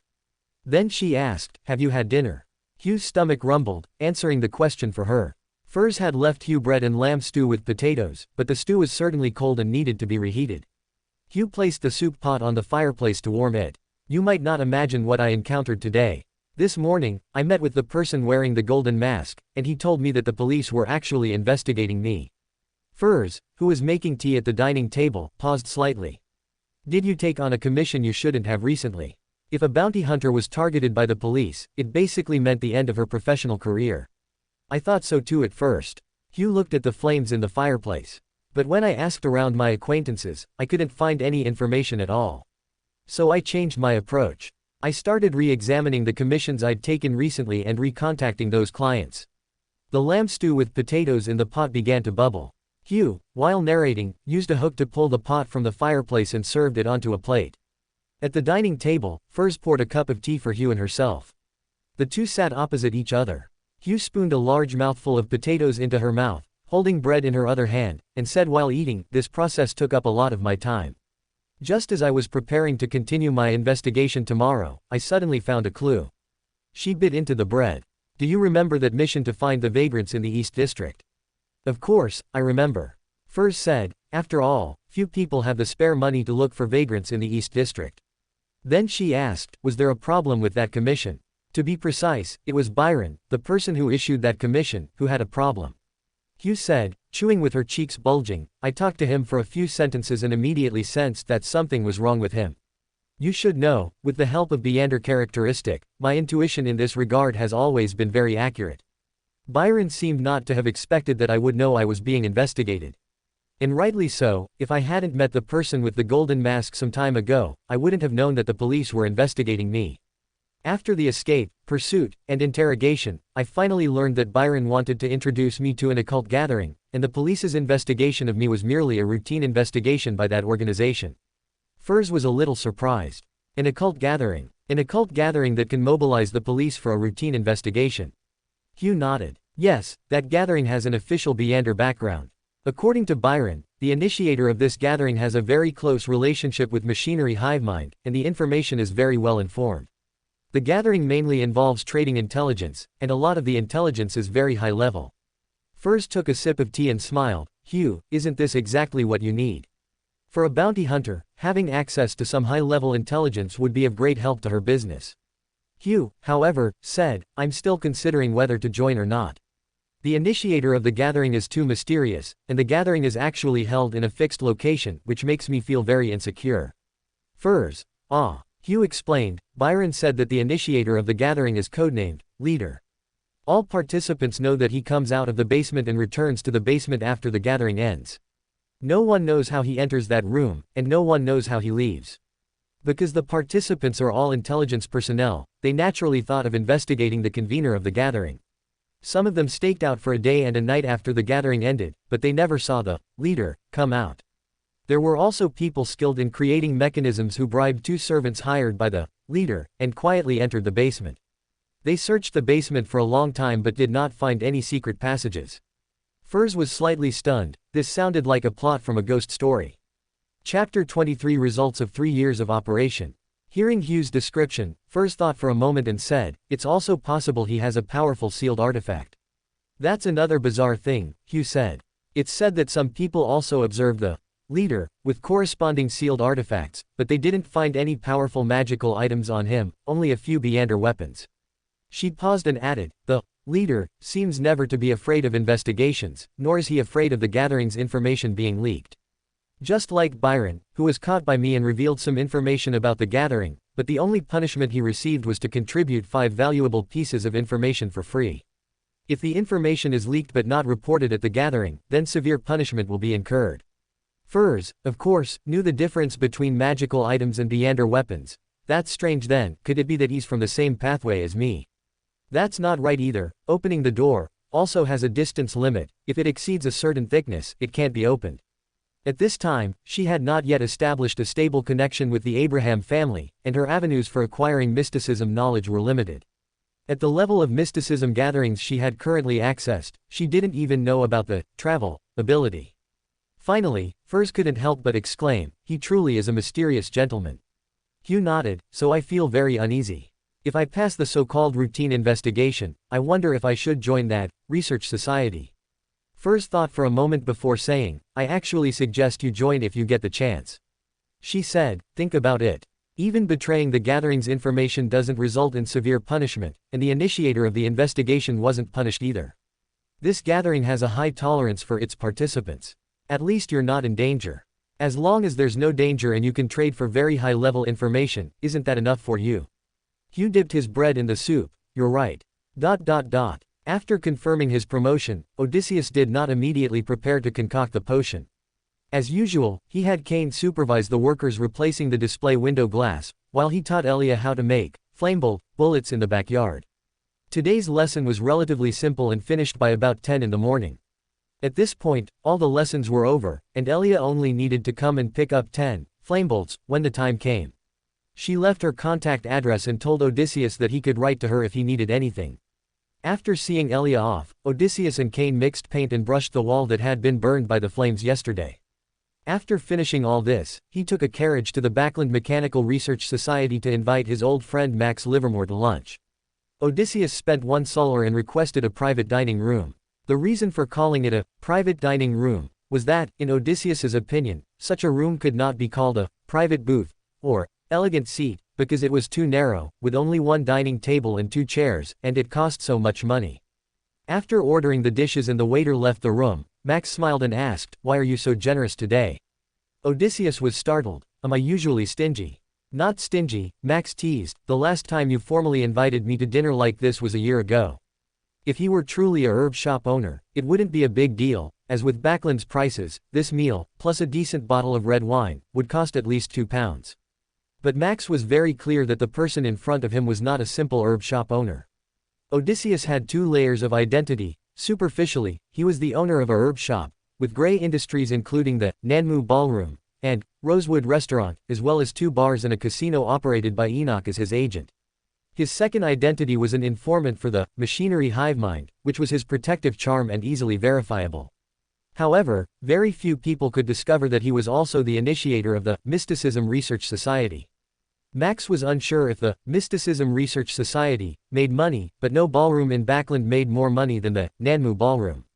What Max didn't know was that Odysseus actually had a third identity. He was a scholar pursuing knowledge in the knowledge wilderness. Even at Sequence 9, he had research achievements that other Beyonders could hardly match. Using magic arrays to create a unique way of making Beyonder weapons was merely the most basic application of those research achievements. Additionally, he was now a member of the Tarot Club. Almost no one could uncover these 2 identities. And these were the results of Odysseus's 3 years of operation since coming to this world. Teased by Max, Odysseus smiled sheepishly. "You know, my experiments are very expensive." "It's not just the experiments that are expensive, is it?" Max said. "The factories you opened last year, which later successively went bankrupt, were also quite expensive, weren't they?" At this point, the waiter began serving the dishes, and Max said to him, "Bring a cigar." Odysseus reminded him, "1 costs 2 solar." "Then bring 2. 1 is enough, I don't smoke," Odysseus said somewhat helplessly. The waiter cut the cigar and lit it for Max, then Odysseus said, "At that time, I always wanted to try some things." He wanted to open factories then, trying to solve some people's employment problems. According to the novels he had read before, a transmigrator should be able to make a huge profit no matter what kind of factory they opened. As a result, after the factories were opened, Odysseus realized that he had no talent for business whatsoever. The reason the factories went bankrupt was not due to poor management, but because Odysseus was unwilling to lower the protection requirements for his employees. For example, in the enamel factory he opened, the polishing process required multiple layers of protective facilities, while other factories didn't care about these, directly treating workers as consumables. Therefore, in terms of price, Odysseus's factory products were completely uncompetitive. Another factor was the influence of the general environment. With the promulgation of the Grain Act, a large number of middle class and farmers went bankrupt, while the entire Loan's industrial capacity continued to increase, leading to market saturation. This is also why the current international situation is relatively tense, as they all want to dump their goods into each other's countries or colonies. After 3 factories successively went bankrupt, Odysseus stopped thinking in that direction and focused solely on developing the Nanmu ballroom business. The waiter opened the red wine and poured a glass for each of them. They ate and talked. Odysseus said, "I plan to advance to Melee Scholar." What had always hindered his promotion was the monitoring by the machinery hivemind. Odysseus was very clear that encountering a Beander incident would not attract the machinery hivemind's long-term attention, but it was different if that incident involved high-sequence Beander characteristic or sealed artifacts from the mystery prior, or savant, pathway, which was actually the knowledge wilderness. 3 years ago, he could vaguely feel that he had been secretly inspected more than once. At that time, if he exposed that he knew what digesting a potion meant, he would very likely be directly arrested and interrogated. Now, 3 years have passed, and Odysseus has not shown any abnormalities since then, plus he is very useful to the machinery hivemind, which is why he dared to apply for promotion. Max's hands, holding his knife and fork, paused slightly. "Think carefully. I heard that at sequence 9, although you might occasionally hear the whispers of evil gods, they can generally be ignored. But at sequence 8, the whispers of evil gods become relatively more obvious, and it's easy to be enticed." He had already inquired about this for Odysseus. Chapter 24, Making a Sequence 8 Potion. "Of course I know," Odysseus said. "But you also know that my current business is growing bigger and bigger. If I don't get promoted, my status and strength will be severely mismatched, and I will be in great danger then." This was the reason he had thought of long ago. Max nodded. "That's true." He took a deep breath. "All right then, as long as you are ready, I will apply for the Melee Scholar Potion formula and Beander materials for you in a bit." Odysseus's contributions over the years were enough to obtain these from the Church of Steam and Machinery. "Okay, thank you." Then he asked again, "Can my remaining accumulated contributions still get me the sequence 7 potion formula?" Max simply put down his knife and fork and said seriously, "Promotion is no laughing matter, a slight mistake can lead to losing control. Especially promoting to sequence 7, this is already considered mid-sequence, and there's a considerable risk. I suggest you consider promotion 3 to 5 years after becoming a Melee Scholar." Odysseus thought to himself, that's because he doesn't know the acting method. He said, "I was just asking. It should be possible." Max picked up his knife and fork again and answered the previous question, "But for the specific situation, I'll have to ask Captain Ekenzer. You should know that potion formulas of this level rarely circulate on the market." Odysseus focused on cutting his steak. "I know." The conversation ended there, and they then began to discuss the international situation and interesting anecdotes from Backland. Of course, they didn't forget to poke fun at the terrible weather in this large metropolis. That afternoon, Odysseus received the Melee Scholar Potion formula and 2 main materials. It wasn't until he returned to the restroom and laboratory of Gaul Herbal Shop that Odysseus opened the potion formula to look at it. Sequence 8, Melee Scholar. Main materials: complete pituitary gland of a patterned spiritual monkey, complete flower of a blood-colored hyacinth. Auxiliary materials: 3 pure black poppies, 12 grams of dragon's tooth grass powder, 15 milliliters of pure dew in which boxwood has been soaked for 1 year, 25 milliliters of pure water. Odysseus placed the 2 Beander materials on the table. The herb shop had all of these auxiliary materials, so he went to the front counter and retrieved them one by one. Having gathered the auxiliary materials, Odysseus prepared to advance tonight.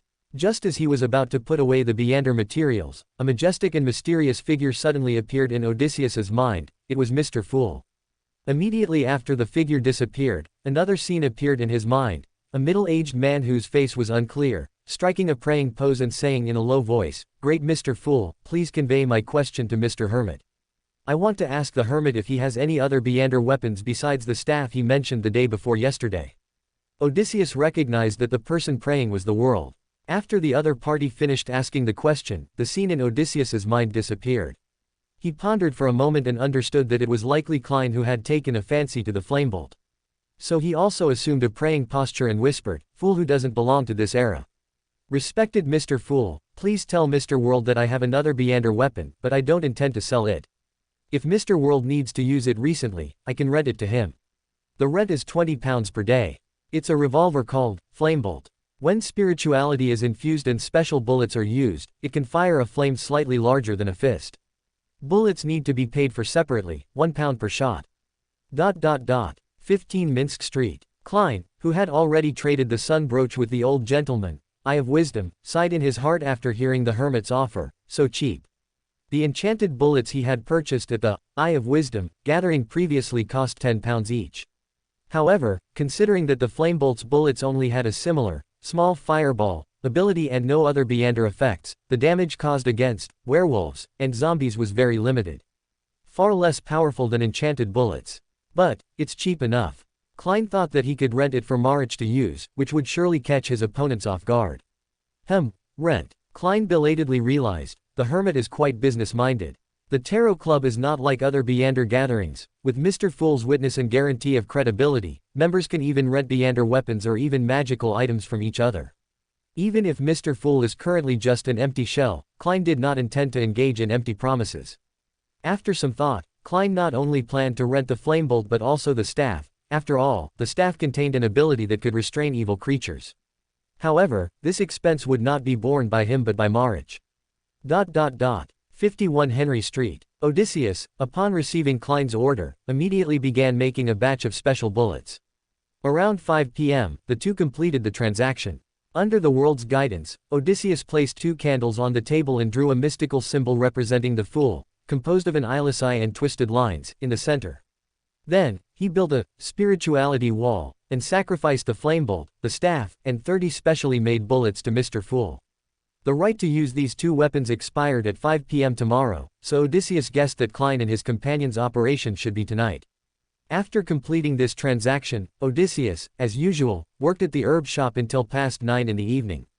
After his assistant Cain left, Odysseus closed the shop door and the gas lamp, then went to the back room and laboratory. He first adjusted his state through meditation, and then began to prepare the potion. He washed and wiped a beaker clean, then reconfirmed that all materials were in place.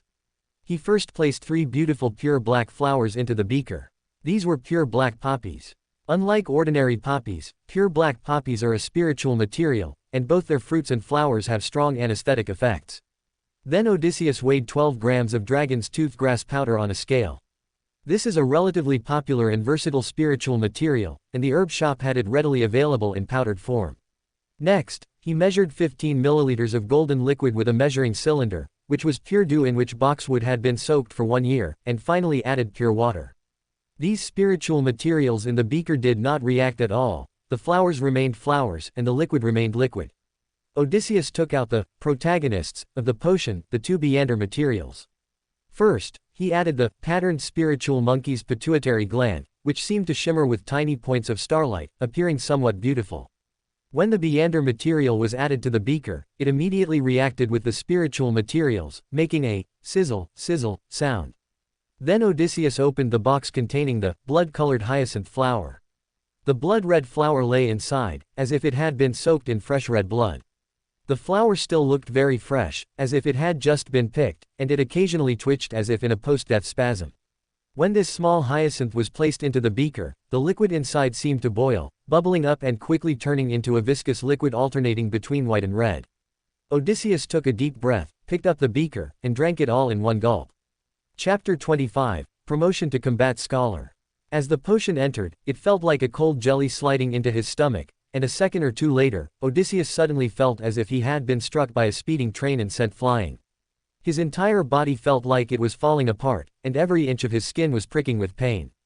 Immediately after, his head buzzed, a severe ringing in his ears appeared, and everything went black, he couldn't see anything.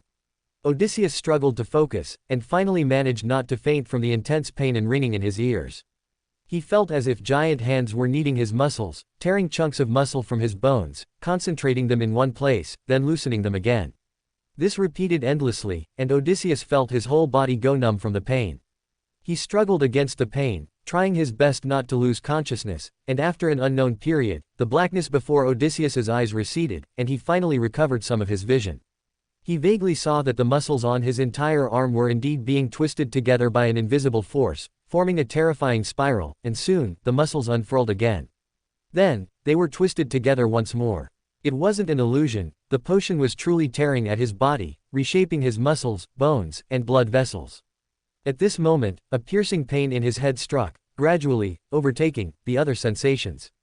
Odysseus felt his vision distorting due to the headache, the ground, the experimental table, the ceiling, beakers, graduated cylinders, nothing was still, everything was spinning rapidly.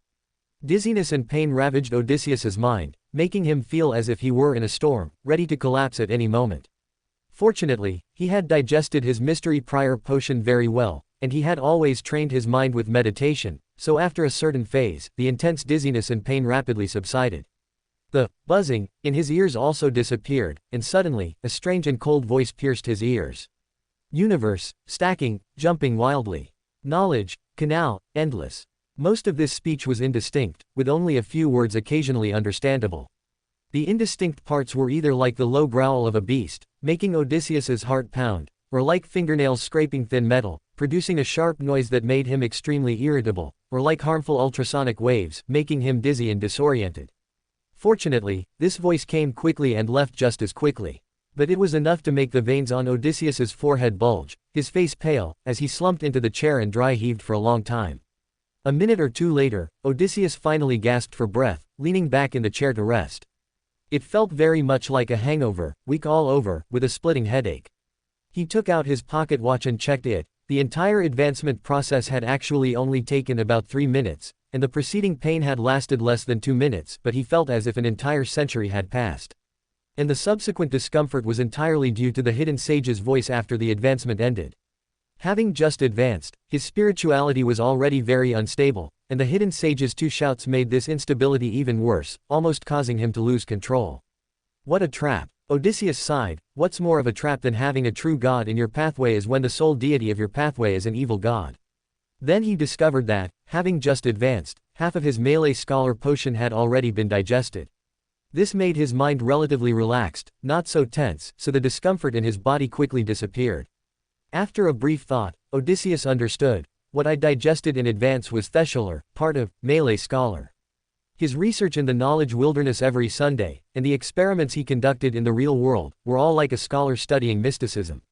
Over the past 3 years, Odysseus had already conducted various studies in the knowledge wilderness during his dreams, totaling about 20 years. Adding the 3 years of research in the real world, that's 23 years. It's almost as long as he has been alive. Crucially, there were also fruitful results, which surely allowed him to digest a portion of the potion in advance. Immediately after, Odysseus realized that digesting the melee scholar potion required separating combat and scholar. He couldn't always focus on combat, because the potion's name was melee scholar, not combatant. Clearly, combat was a guarantee or method for Thessalur to conduct research. Of course, studying combat could also be one of Thessalur's studies to understand the world. Thinking of this, Odysseus suddenly smiled, feeling a sense of not fearing a hooligan who knows martial arts, but fearing a hooligan who is cultured. Then, while retracting his spirituality, he felt the changes in his abilities in himself.